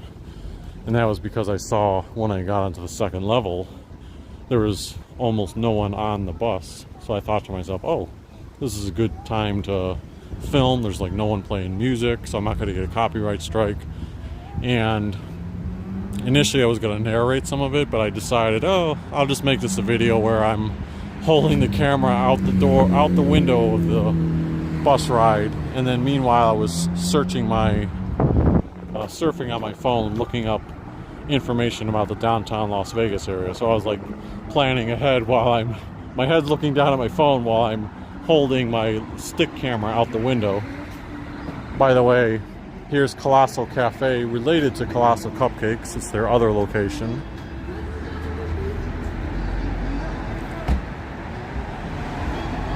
But anyway, I did that Deuce video spontaneously, and within the first like two days of it being up, it already had 400 views, which again is nothing compared to the cream of the crop type of videos on YouTube. But for my metrics, I could tell, oh, this was a much higher, quicker viewership count than other things. Oh, and this car is playing music, so I'm gonna mute for a second.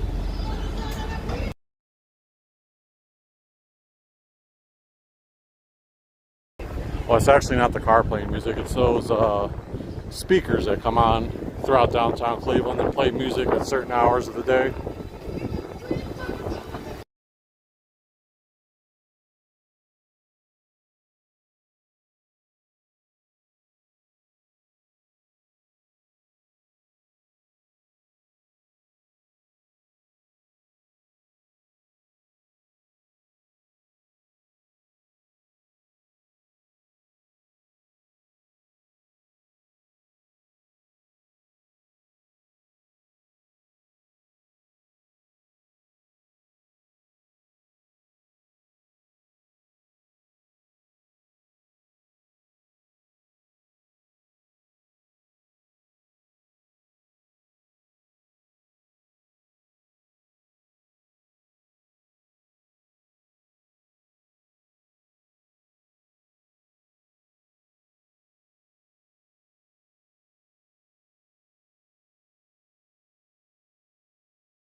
My fault.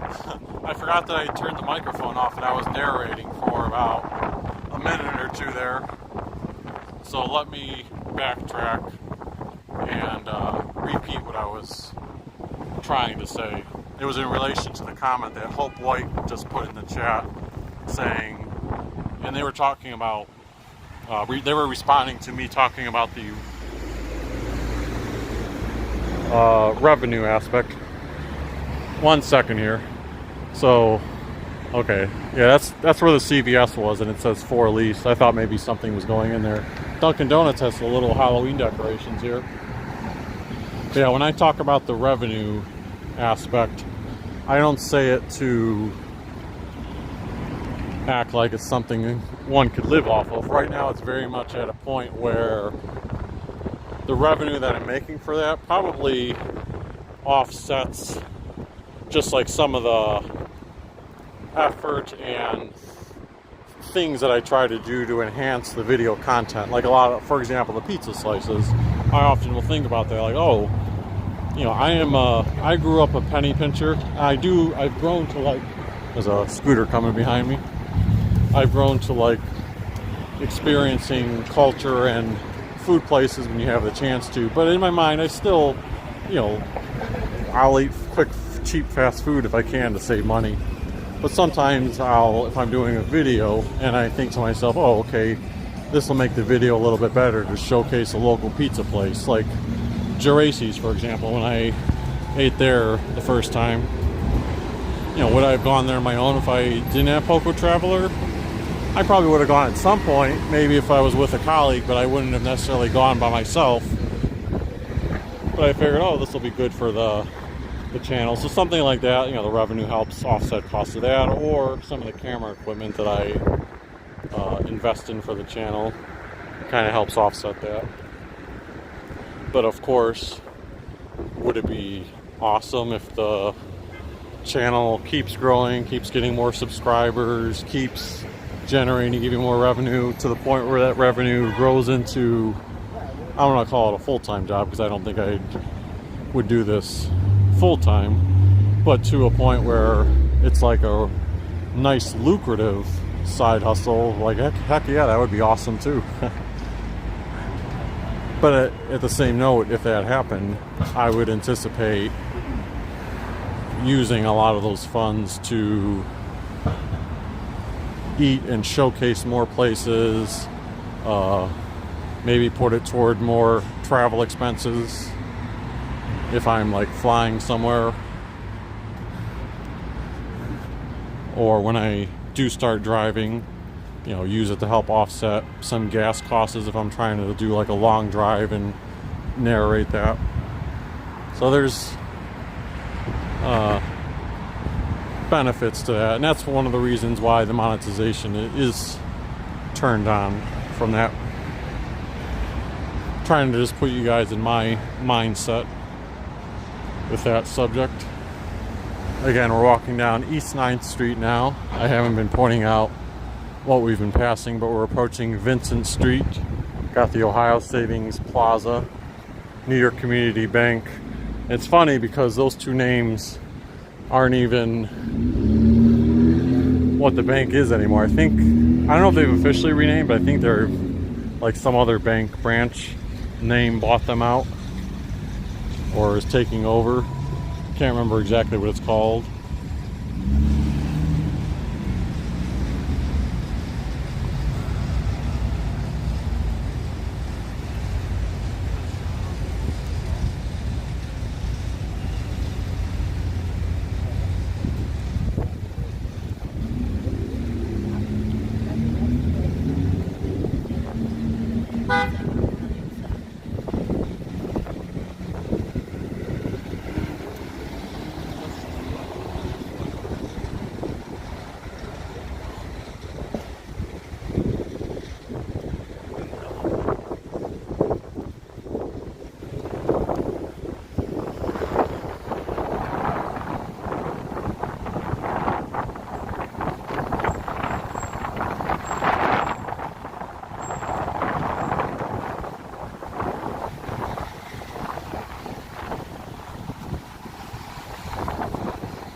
Yes, greetings, Fernando Martin. Thanks for joining us on the walk. We're an hour and 43 minutes into today's live stream.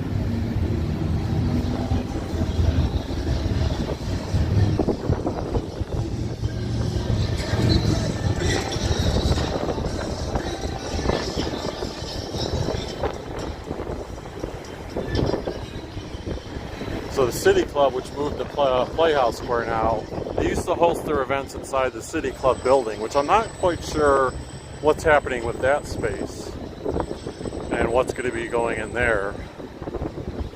Again, as we passed by earlier, we talked about the City Club apartment construction, and they're supposed to be working toward taking that big crane down.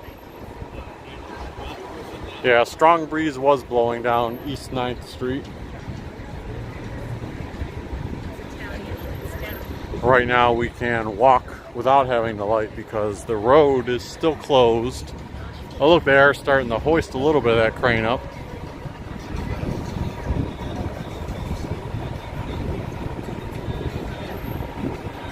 I should probably stay away from any crane related activity. We've seen before how certain crane disasters happen and they just collapse.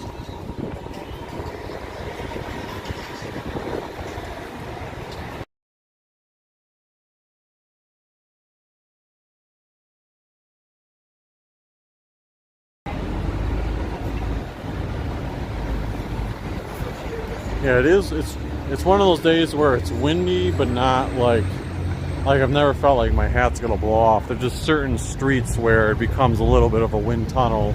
Certain portions of Euclid and certain portions of East 9th you could feel the wind, but like right now you don't feel any of the wind.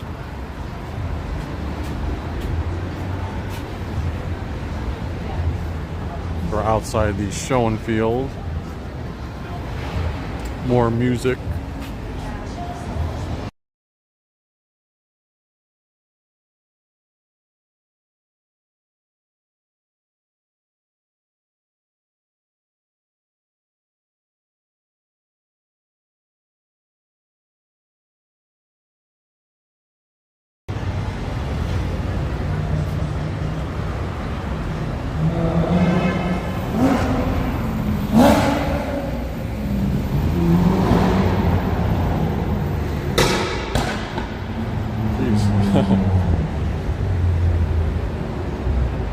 You hear those cars.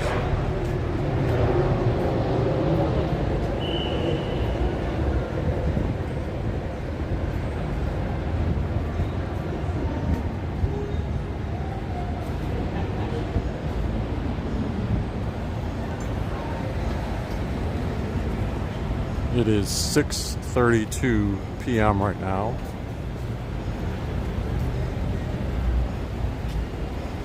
No, it's not chilly right now. It was 69 degrees when we started the stream. Now I'd say it's probably similar, maybe 68 degrees. And again, even though you guys heard the wind, it really truly isn't that strong. And it's not to the point where it's going to make you feel cold right now, but it is the type of weather where if you are going to be downtown Cleveland, see peanuts $3 a bag or 2 bags for $5.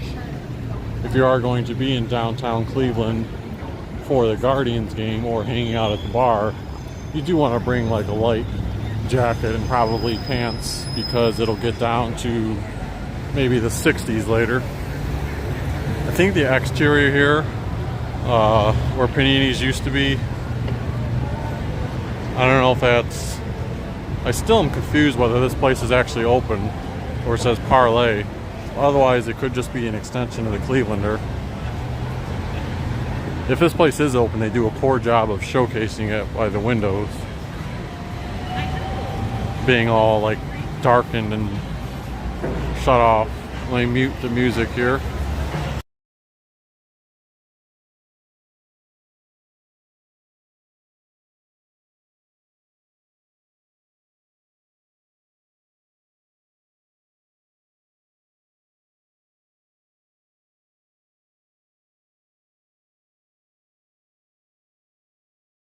We've got $30 parking at the Gateway District Sports Park. You know what's interesting is not that someone's gonna sit out here and stare at the parking lot rates, but they do fluctuate the rates sometimes. Like it may have said $40 earlier for all I know, but now it says $30. But once the game starts, they may, if there's still spots available, they may shift it down to like $25 or $20, for example.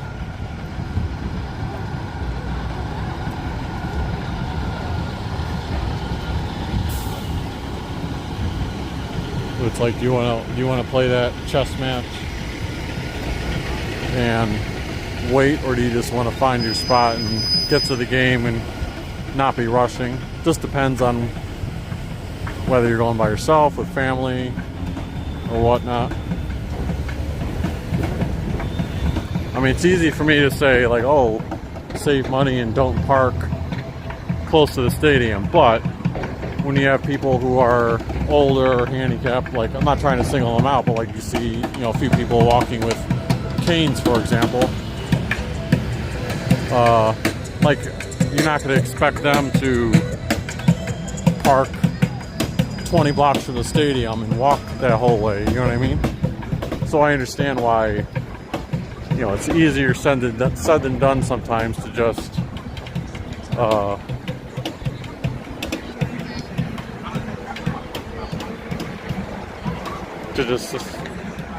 not to park far. To say like, oh, park further away for a cheaper cost. It's not necessarily something you can count on.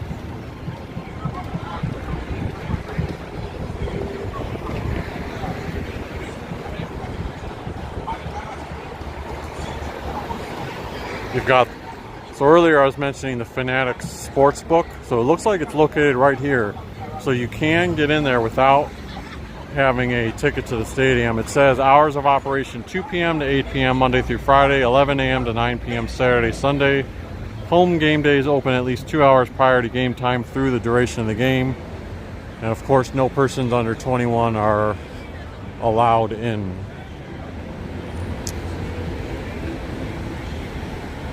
This is where the sidewalk is closed because they are starting the renovations to Progressive Field. This area I think is more for administration building purposes. But yeah, you could tell they've cut out this whole area already, and they'll be upgrading that. And then I think this off season they'll be working on more enhancements. I don't know, can I get around here? No, there is no sidewalk.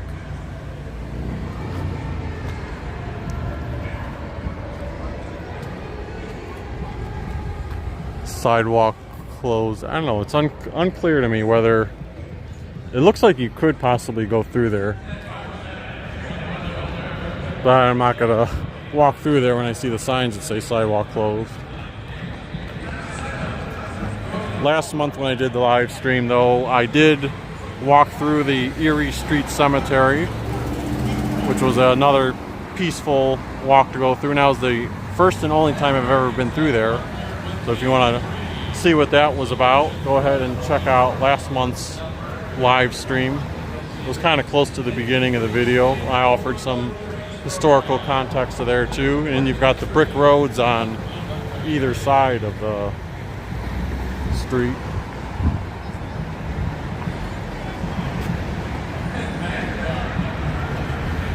You see the wave of fans coming in still for Progressive Field.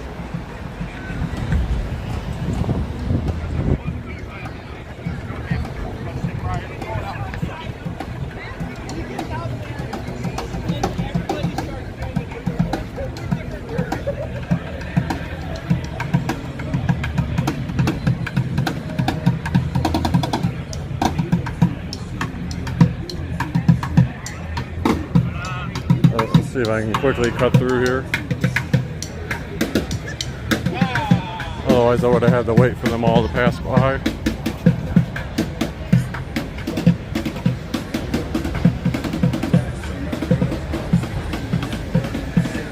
Let me go down a street that I haven't really gone down in the past. So this is Boulevard. You can see Thirsty Parrot over there. I mean, there's really not much to see here per se, but I figure like, hey, let me just take a little bit of a different route. Maybe I'll notice something new.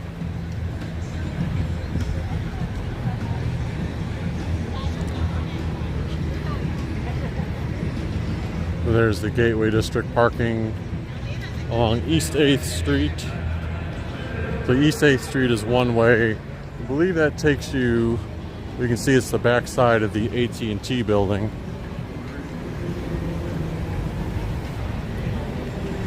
That would take you up to Prospect.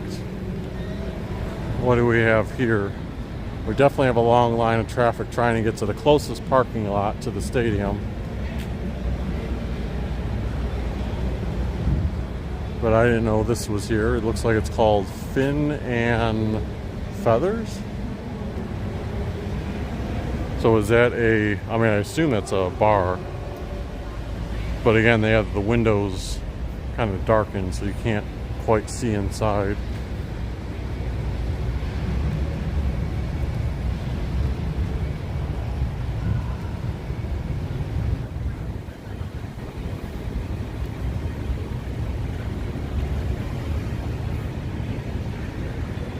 Here's the East 7th Street entrance.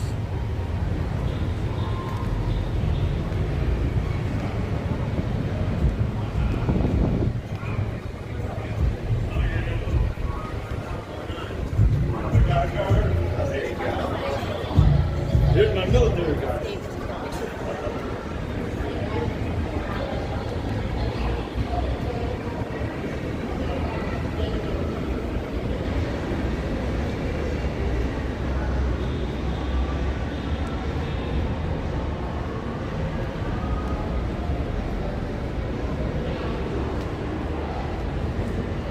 Hopefully I didn't lose reception going through there. That's my little cut through. Again, the game has not started yet. It should be getting close to starting. Of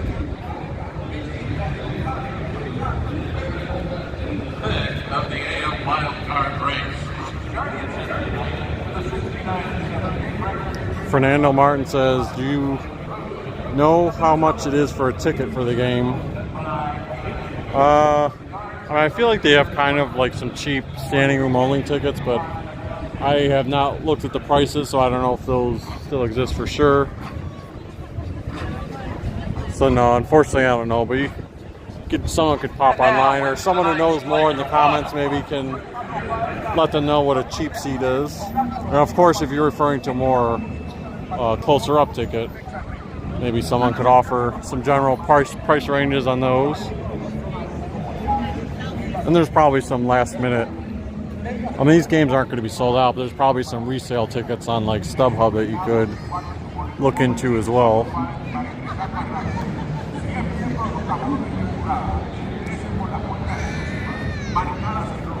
Oh no, someone's losing their baseball.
Not too many bicyclers today, or if they are coming, they're not here yet.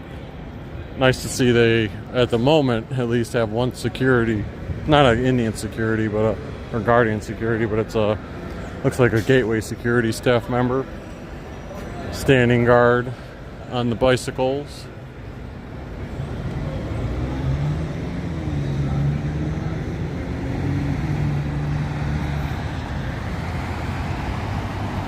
So let me think here, what should I do next?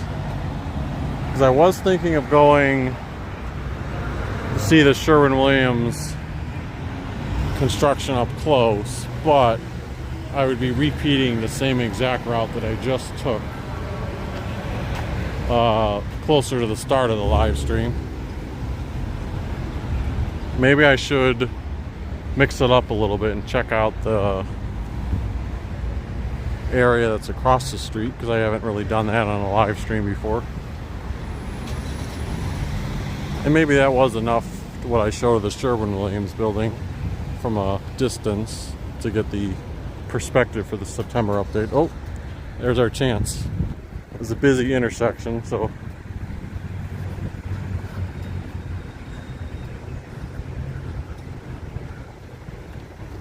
I want to cross while you have the opportunity to, and make sure cars actually are stopping.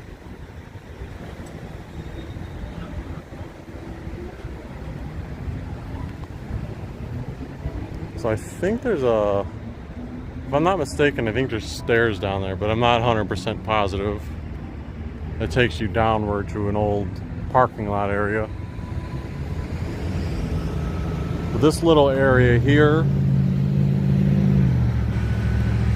sort of a mini park. I don't think it's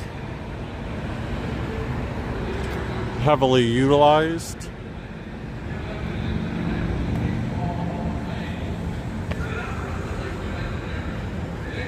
But this sort of reminds me of when my brother and I visited New York to check out the Yankee Stadium in 2019. We did go to a game, but like a few days earlier, we went by just to check out the neighborhood and the outside of the stadium.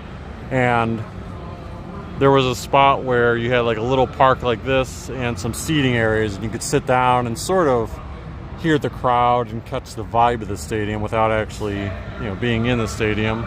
So this area is nice and well kept too.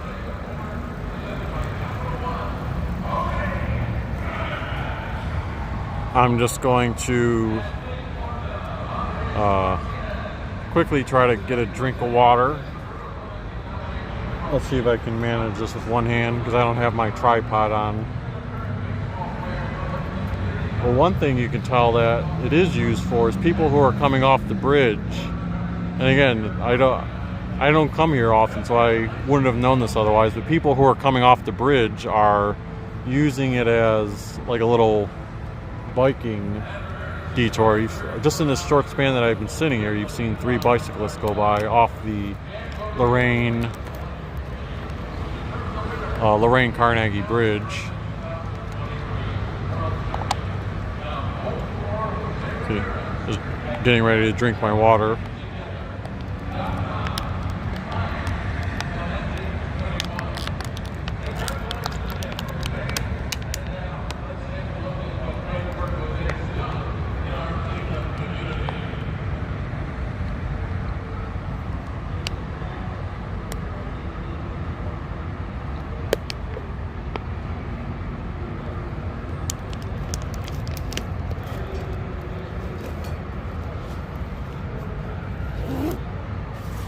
Alrighty, let's get ready to start walking again.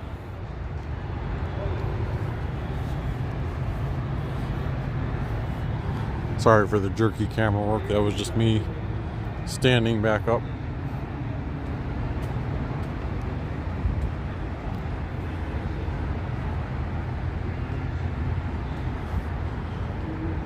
Wonder if we look over this, if we can see anything from the flats. Not really, you just see some of the greenery. You also see what people have tossed in there. Someone's tossed a little jacket. Someone's tossed cardboard from maybe Pop. I don't know.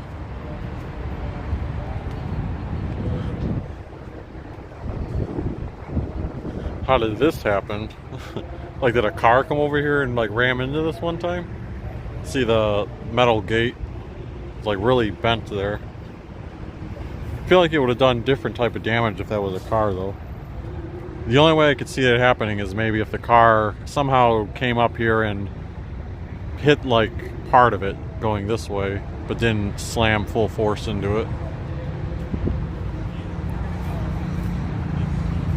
You know what? Now I'm going to take that back. I think a lot of people probably do use this for walking. You see there's a group of people walking right there.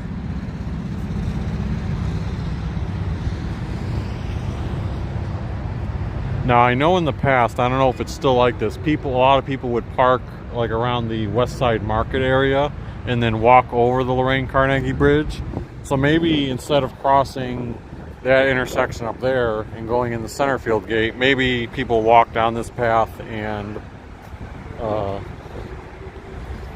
go up to that intersection that I crossed.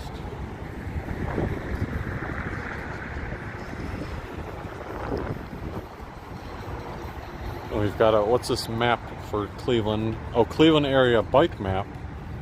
Alright, that's nice that they have a bicycle map. So they're showing us right here, right now. This blue route is trying to show where bicyclists can go. And this is probably Euclid Avenue over here.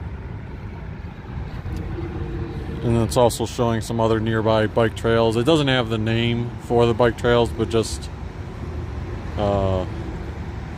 various colors. I don't know if this map is particularly helpful because I'm looking at it and when I see things like bike routes, Sharrows, bike lane, buffered bike lane, and you see them all, it's like kind of hard to get a good visual picture on what route you should take.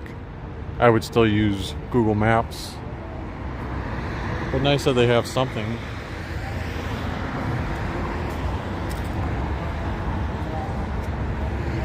The Cleveland Metro Parks Zoo elephant. And that's why this area is probably so well maintained.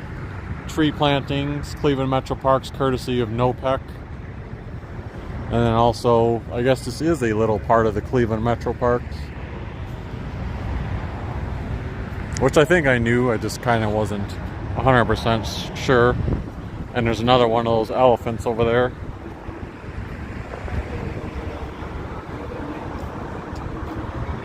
One day I'll have to do a live stream trying to cover that area. Maybe I'll do that if I can sometime on one of my lunch breaks next week, because I mean, it won't be particularly interesting, but there is a big portion of like the Tri-C area. Then you've got the old post office branch, or main post office branch on Orange Avenue. Again, it's a lot of walking. It's not super interesting per se, but just to cover a new territory, it might be a little bit different. And people, that's one of the reasons I do these walks, even if I'm not familiar with them. A lot of you guys who used to live here might be familiar with what those areas look like and are curious what do they look like now. I also see people coming from that direction, so there must be parking over there too. It does say Gateway event parking underneath the bridge.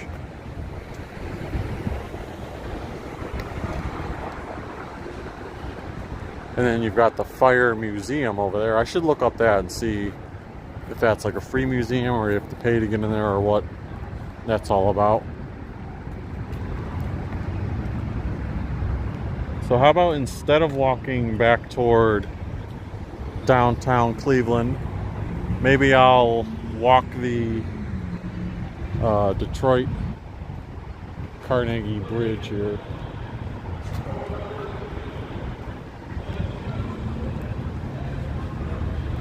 And we can look at the guardians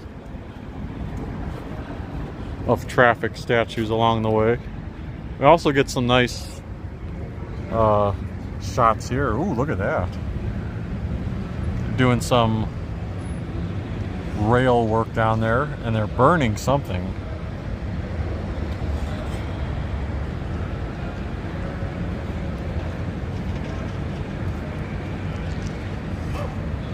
That must be like them melding the new part of the track together, like using that extreme heat to make it fit together. I'm probably using terrible terminology that would be for technical purposes, but in general, that's what I assume they're doing. I've never seen that up close in person, so that's pretty unique.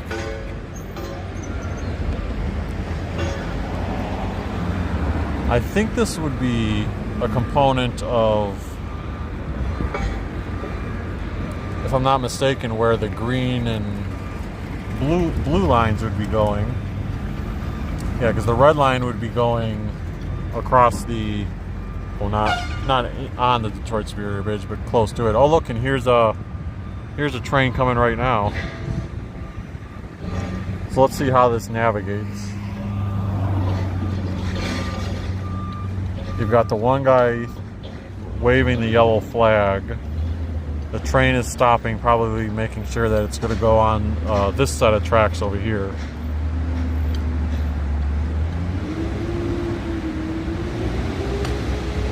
Yeah, so the train curving. Sorry, what am I talking about? The red line goes to the east side. I don't know why I was... Sorry, I had a little lapse there. So yeah, the red line also goes this way. That's the one that goes to Windermere. But they have single tracking going on right now while they're doing some maintenance on the track.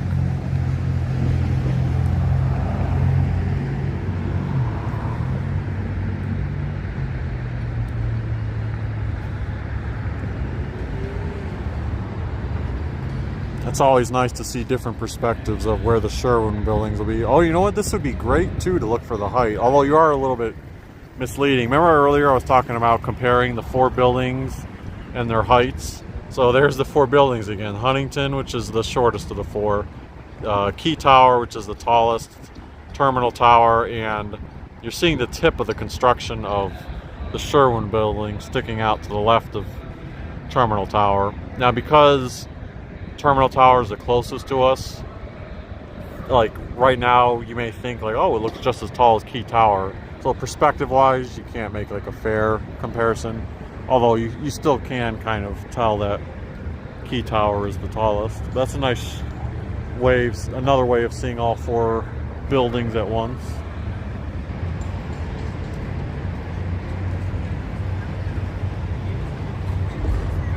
Beha says, looks like a slow process welding the steel. Yep.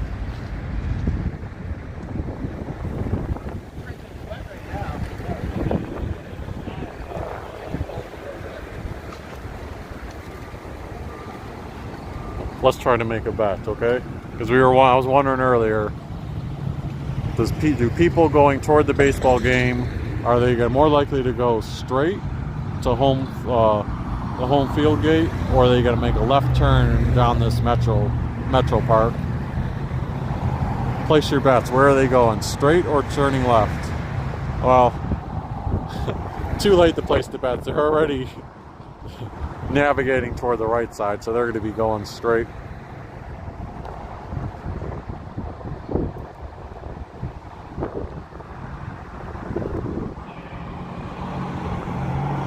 Oh, you know what? Maybe that other couple's gonna veer off. They're deciding. Oh, they did split off. Yeah, they said let's go this way.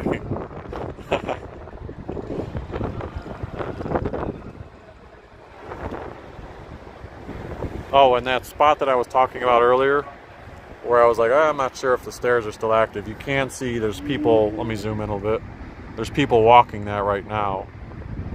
And if I pan to the left here, you can see that staircase right there, and you just go up, down, or not up, down, but like down, turn, down, down. You know, it's not like one staircase that goes all the way down. You got to keep turning, and that leads you to, I believe, a parking lot that's underneath the bridge area. I'm not sure if we'll see it. I'm going to try to keep the camera a little bit low here so that you guys aren't blinded by the sun, because otherwise if I go like this, actually on the video that doesn't look too bad. With the human eye, you are blinded by the sun, so maybe I will just keep it up here.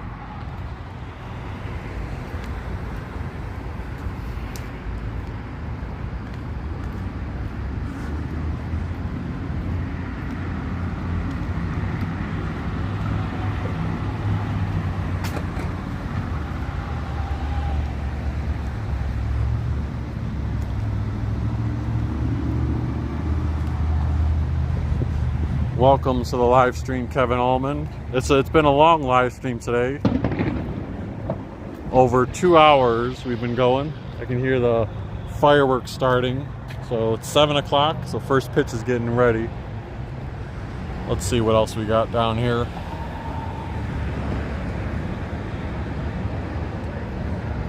Just some more industrial stuff.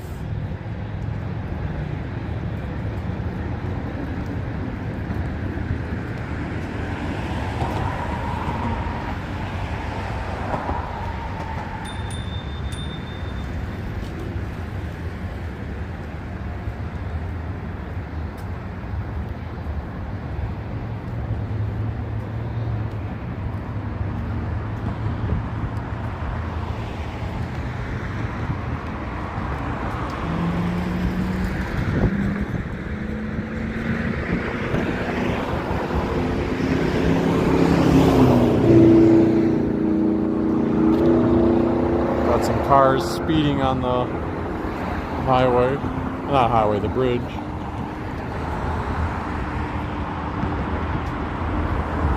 And one of the guardians of traffic.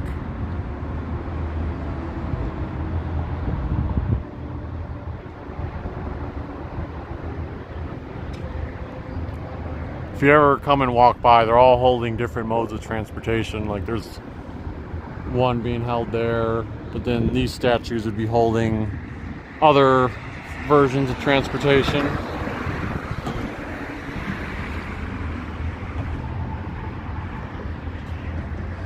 Make people smile.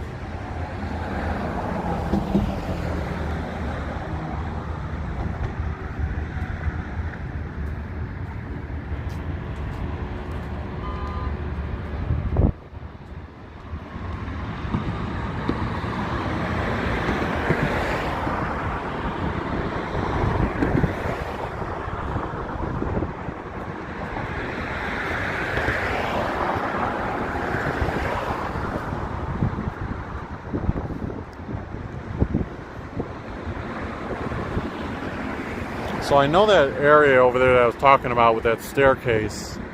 I mean, I thought there was a parking lot.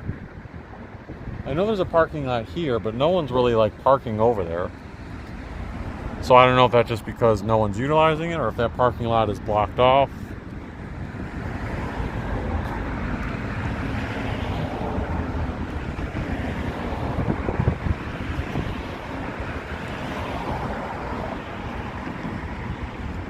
See part of the Cuyahoga River, boat using it.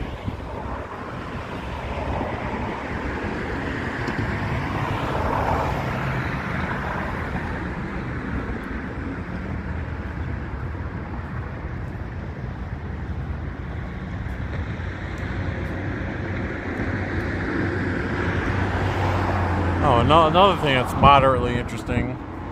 So I've never seen or paid attention to the outside of that tunnel that takes you from, it's the RTA tunnel that takes you from Rocket Mortgage Fieldhouse over to Tower City. You know, I did a short a couple months ago where I said I was walking through it, and if you look out the windows you could see the Cuyahoga River, but that thing right there where my finger is going all the way across, it's like that white thing, it almost looks like a train or something. But just the white building with all those rectangular windows, that's that tunnel that takes you from there. So you enter at Rocket Mortgage Fieldhouse. There's an escalator that kind of like goes this direction, and then it must be heading that way, and you're taking the tunnel and going all the way basically to the food court area of Tower City, which is right over there.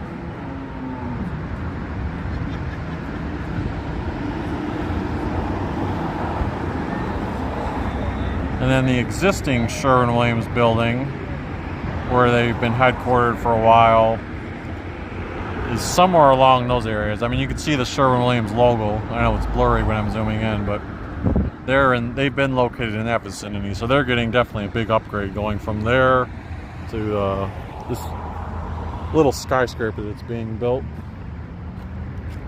Where is there a Popeyes near here that someone brought a Popeyes cup and left it on the bridge? Probably one of those things where they got it and parked a car, because I don't think there's a Popeyes near the area. Joseph Kendall says, great view of the land. Yes, I'm glad I am doing this as the tail end of the live stream, because I know I've walked this way leaving downtown before, but I don't often like look this direction for a perspective. Like right there, that's a very nice picture of downtown Cleveland from like a different angle, different than the traditional ones that I would be taking with my phone.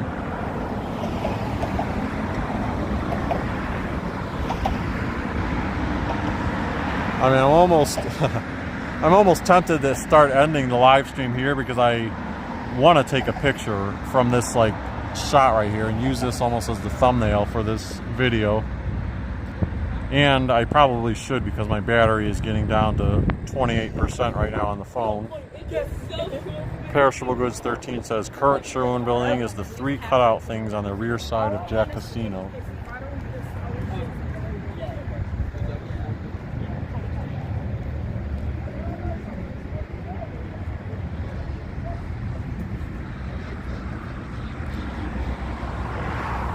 Yeah, with the battery going down, and like I said, if I continue walking, I would just be, well, I would be walking into the Ohio City area. You know what? Let me try this real quick. If the live stream happens to end, I will end it here. But I'm going to try to exit this app for a second. Yeah, but I don't think I'd be able to take a picture. Alright, let me think about this. I think the camera, not using the camera. Let me try this for a second. If the live stream happens to end, thank you for tuning in. But give me 1 second. I'm going to try to snap a picture while the live stream's going on. Alright. Are you guys still with me? I know I can see Joseph Kendall said thank you for making these videos. Makes me feel good to see Cleveland since I live in Washington, D.C. But someone else tell me if you guys are still with me. Because that was the first time I've ever tried exiting the app, so to speak, and snapping a picture.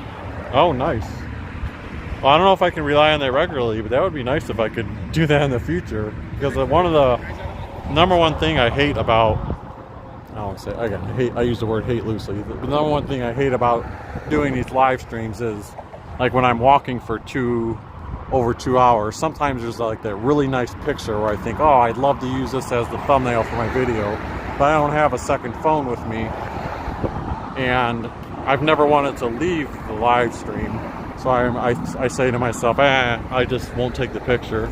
But right there, I was able to exit the app. It probably froze on your guys' end or buffered, but I took my picture and got back in. It's all right. So that's good. I'll continue to walk.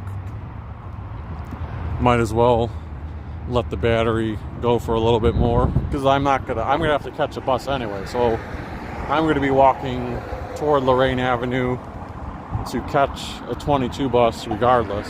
So why not keep the stream going?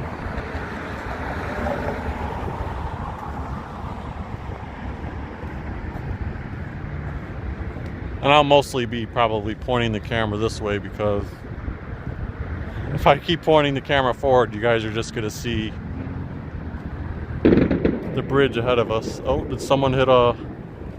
Let's see here, what time is it now? 7:09? I don't know, did someone score or hit a home run? I hear music playing after the fireworks. It usually means a home run by the Guardians.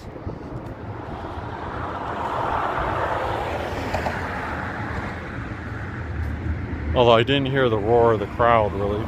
Maybe I'm too far away to catch that.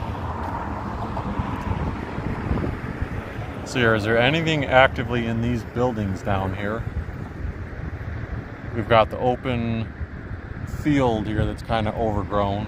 Oh, you know what? I wonder, I don't know if it was one of these factories or somewhere else, but there was a funny, to me, amusing story that I came across about a month and a half ago. And I think it was the company Spin, like one of the scooter companies, which no longer operates in Cleveland, but there were like 18,000 scooters being stored in a warehouse. I don't want to say for sure it's like one of these warehouses, but let's just, for the sake of talking, because it was definitely some warehouse in the Cleveland area, and it was a news story, and there was a picture of it. And I was looking like, oh my God, there were like 18,000 of those. It looked crazy how packed it was. And the reason it was a story was because I guess all of those scooters, the battery was no longer good in them, or the scooter wasn't operational anymore. So they were stored. I guess you can't just throw away the scooters if you're that company. What they do is they basically, as their waste retention, they claim that this is common for these scooter companies to do. They'll pick a spot somewhere in the country that's like an old abandoned warehouse, and they'll rent it, and they'll just dump all their scooters there that are no longer in use. So they decided, for whatever reason, to make Cleveland their hub for dumping ground. Which, again, I'm not saying it's not bad. I mean, if you rent an old warehouse, you need a spot to store them. Really nothing wrong with that. But the reason it was a story was that it was deemed by maybe Cleveland something. I don't know if it was the Firefighter Association or what. But deemed to be a fire hazard because of all those batteries that were all in one location. And the company Spin was disputing it, saying, like, no, these are it doesn't matter whether there's 1 or 5 or 50 or 18,000. Like, it's all the same. If you can't say that more of them cause more of a hazard than just one of them. Like, and they're saying the batteries are safety tested, they're not a fire hazard. But anyway, I saw an update that they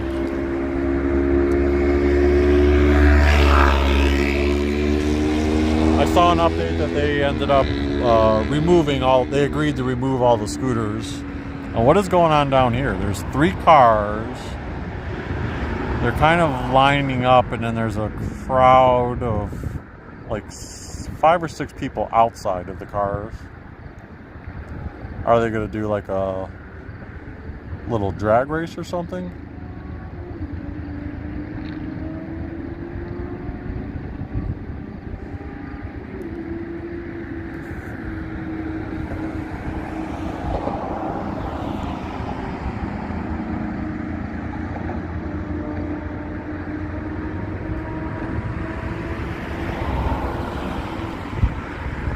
I'm just curious. Like, I mean, it doesn't look like they're up to trouble or anything. Maybe they're filming? Like filming a little video or something? Like, it almost looks like they're directing from my perspective. And then some people are like sitting down and like, it looks like framing as if they're taking either a picture or a video. Someone said music video. That could be a point too. Someone could be filming like a little music video or footage for a music video.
Try to see if there's anything else we can see down here.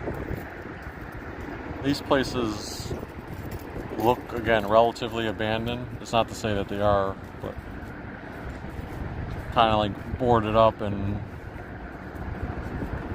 no visible signage.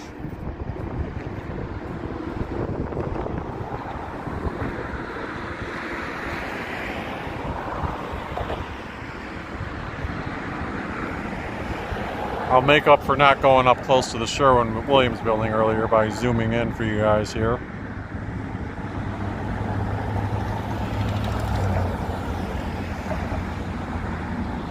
I feel like there's still, even beyond that point there, I feel like they probably have like 6 more floors to go. So if you put that in perspective, maybe it would be another one of these blocks, which would put it up to like here, which that would make sense because that would be just shy of the Huntington height.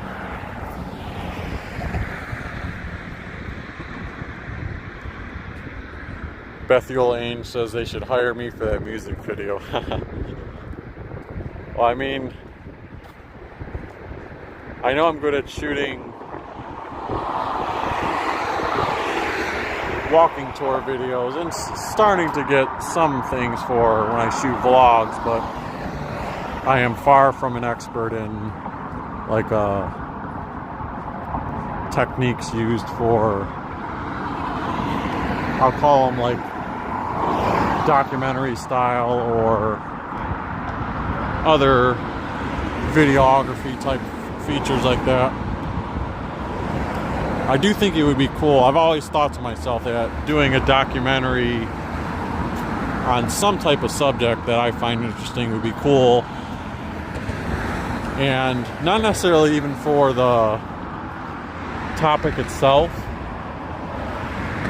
but more so for learning more video techniques and sort of, I don't want to say padding my resume, because that's not something I'm pursuing for other work. But I always like adding skills in general, or being able to say that I did something unique and different. So if you guys take the Red Line Greenway, and eventually the Red Line Greenway ends, but it comes to the flats area, the bike trail continues along this body of water and goes around there. Sometimes you'll see people fishing down there during the daytime. Like right there's actually a little fishing dock. And if you keep riding your bike, I don't think there's a way to get to this side. Maybe I'm wrong and there's a path I'm unaware of, but I think once you're riding your bike on that side, you just got to keep going around and eventually come up by that big hill that is near the Flats East Bank.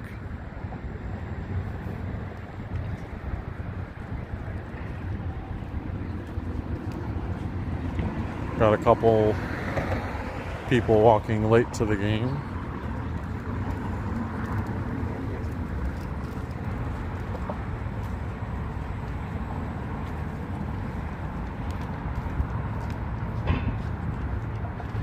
Back in the day, when I say back in the day, I mean prior to last year and years before that, if you missed, or if you got to a game at like 7:30, it wouldn't be so much a big deal, because what, you may be in the second inning.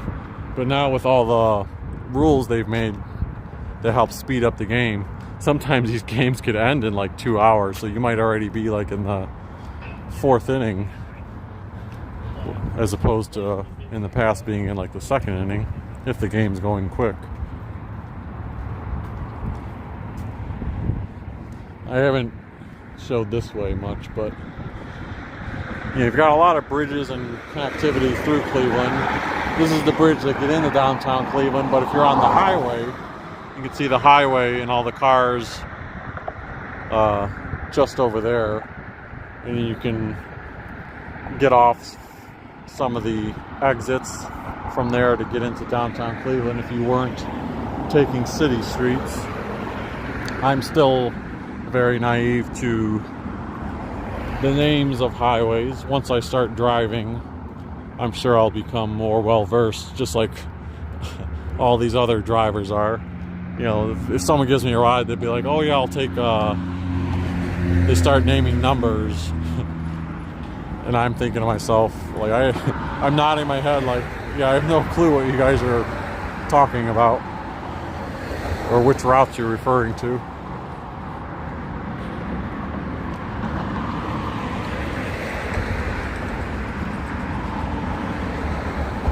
Speed limit on the bridge is 35 miles per hour.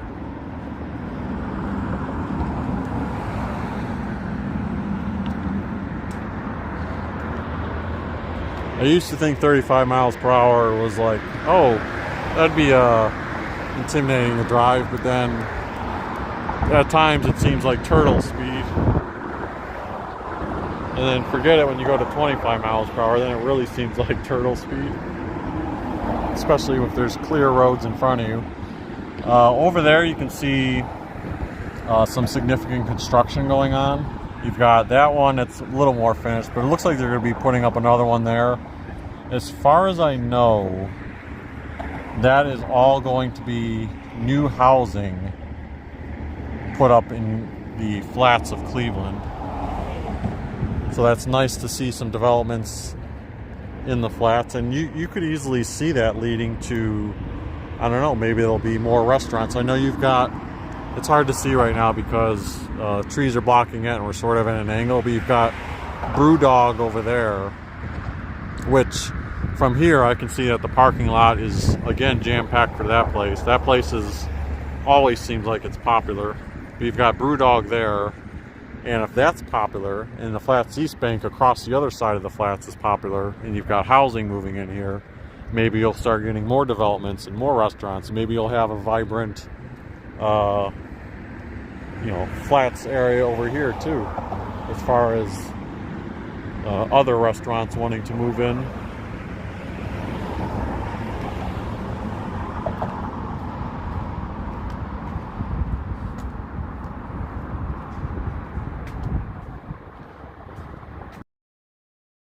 Fernando says, I am viewing this stream from Trinidad and Tobago. Oh, nice. International viewer right now. So thanks for tuning in from across the country. I always love when, I know you're more of a regular viewer, like you've seen, I know I've seen your name before and you watch my videos, but I always find it cool when the New York vloggers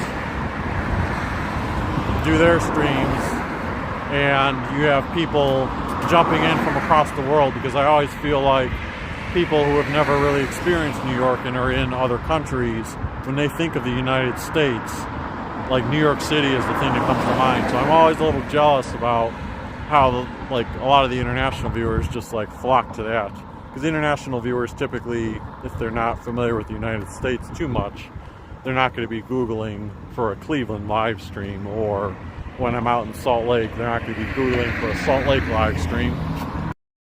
I have thought to myself that just to pick up a little bit of a bigger audience base, I wonder if I spent a weekend in New York City with the sole purpose of doing live streams while I was there. I wonder how many viewers I would get. And then B, I wonder, how many long-term subscribers it would lead to. It just is like a experiment of sorts. But for all I know, no one could possibly tune in besides some of my regulars that are currently subscribers, because it is a city that has a lot of live streamers in New York City. Cleveland,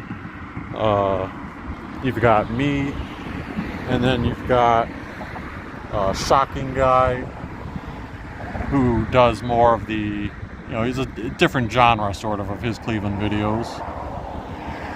That's another nice picture of the downtown Cleveland area.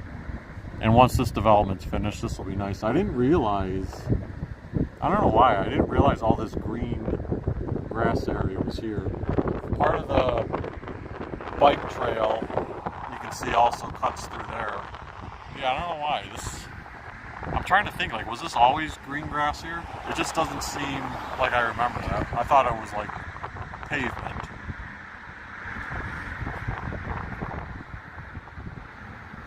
Perishable Goods 13 says, wow, I'm only a few miles south of this bridge. Yeah, me too. Although it's more so a few miles west of the bridge, I guess, from my perspective, for me. And Joseph Kendall says, beautiful in the golden light. Yes, indeed. This is you probably have a lot of photographers who are out, not necessarily here, but in other places like Edgewater or other spots. They always love their shots when you got that golden sun setting.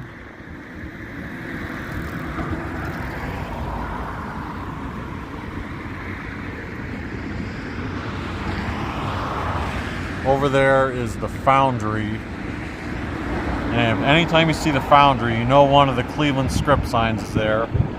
Again, it's going to be blurry as hell right now, but that little white thing, let me see if I can put my finger in the way. Where's my finger? It's going to make it too blurry, but that little white thing right there next to that blue tent is one of the Cleveland script signs.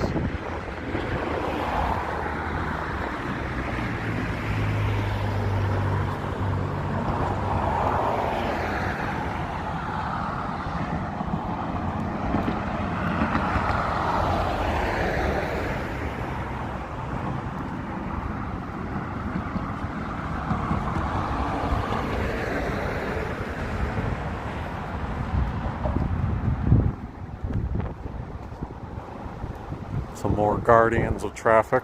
Oh, bunch of not flies, but those, you know, those swarms of bugs that just kind of hover. Bunch of those around here.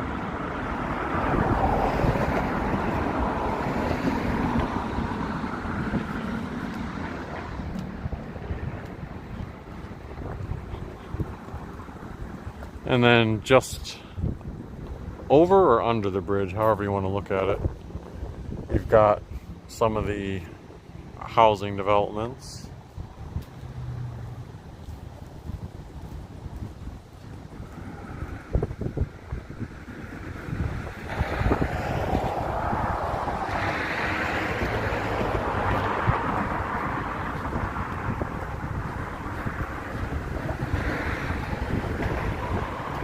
Man, there are a ton of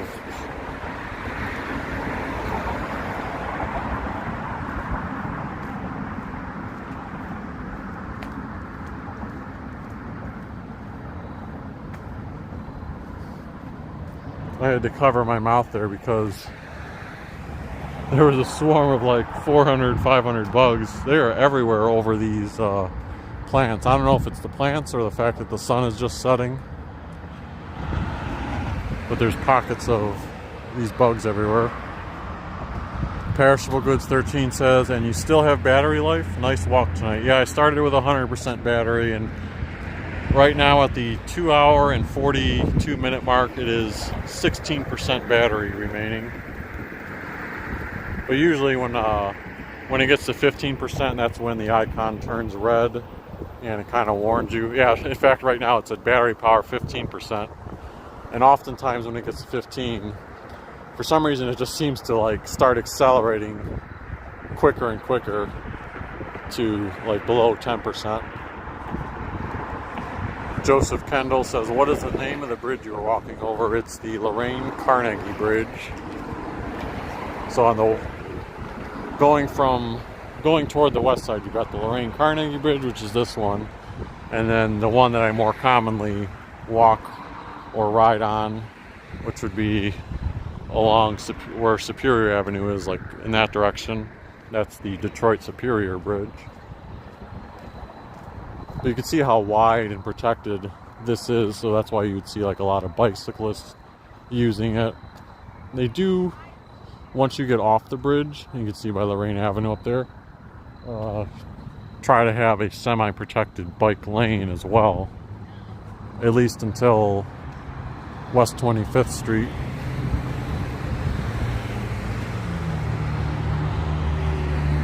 Leslie's YouTube channel says, hello, longtime Clevelanders Robert and Leslie watching from Scottsdale, Arizona. We love your videos. Oh, thank you guys for tuning in.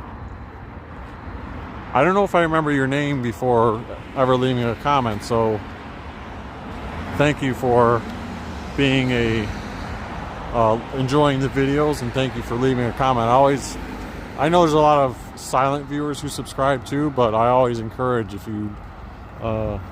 if there's stuff that brings you memories, feel free to leave comments on that. Like I know that neighborhood video I did a few weeks ago, I talked about it earlier a little, in the Lindale, Cleveland, Brooklyn area. A lot of people were leaving comments of their memories of just that small area, and then a few days ago someone goes by the name Old Wolf posted about like 12 comments on the video, leaving all of his memories of that area since he grew up near there. So yeah, always feel free to chime in. Yeah, remember I was talking to how the battery life quickly accelerates down? So just a few seconds ago, I swear it was 15%, and I said it was.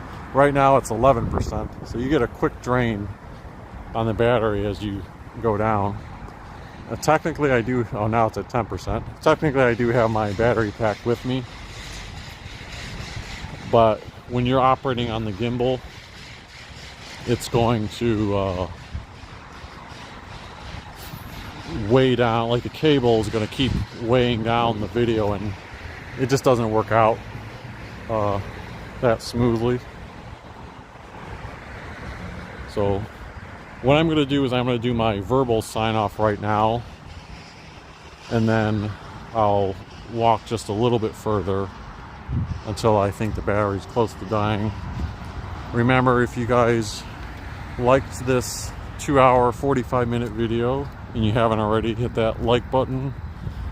Most of you are probably subscribed already, but still subscribe if you haven't, and keep leaving comments and keep checking in on all the videos, and we will see you next time.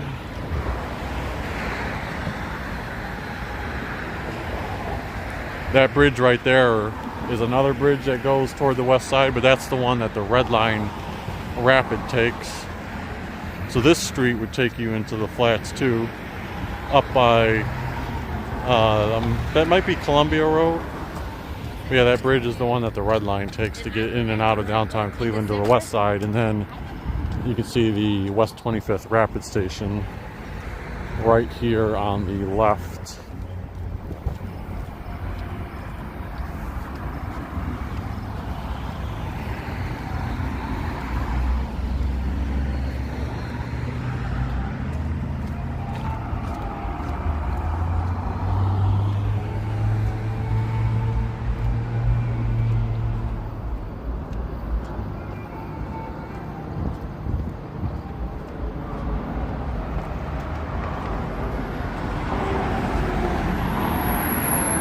You know, I just remembered, I forgot, I wanted to show one. I still haven't found out where exactly it's at, but there's supposed to be a new mural that's somewhat close to Progressive Field.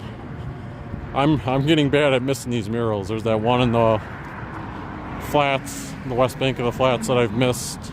Not the west bank of the flats, the flats, but it's by Merwin's Wharf. Oh, 5% battery, so I am going to sign off now because my screen just dimmed. We're outside of the West Side Market, and well, the next light after this light would be West 25th Street. But thank you again for tuning in, everyone.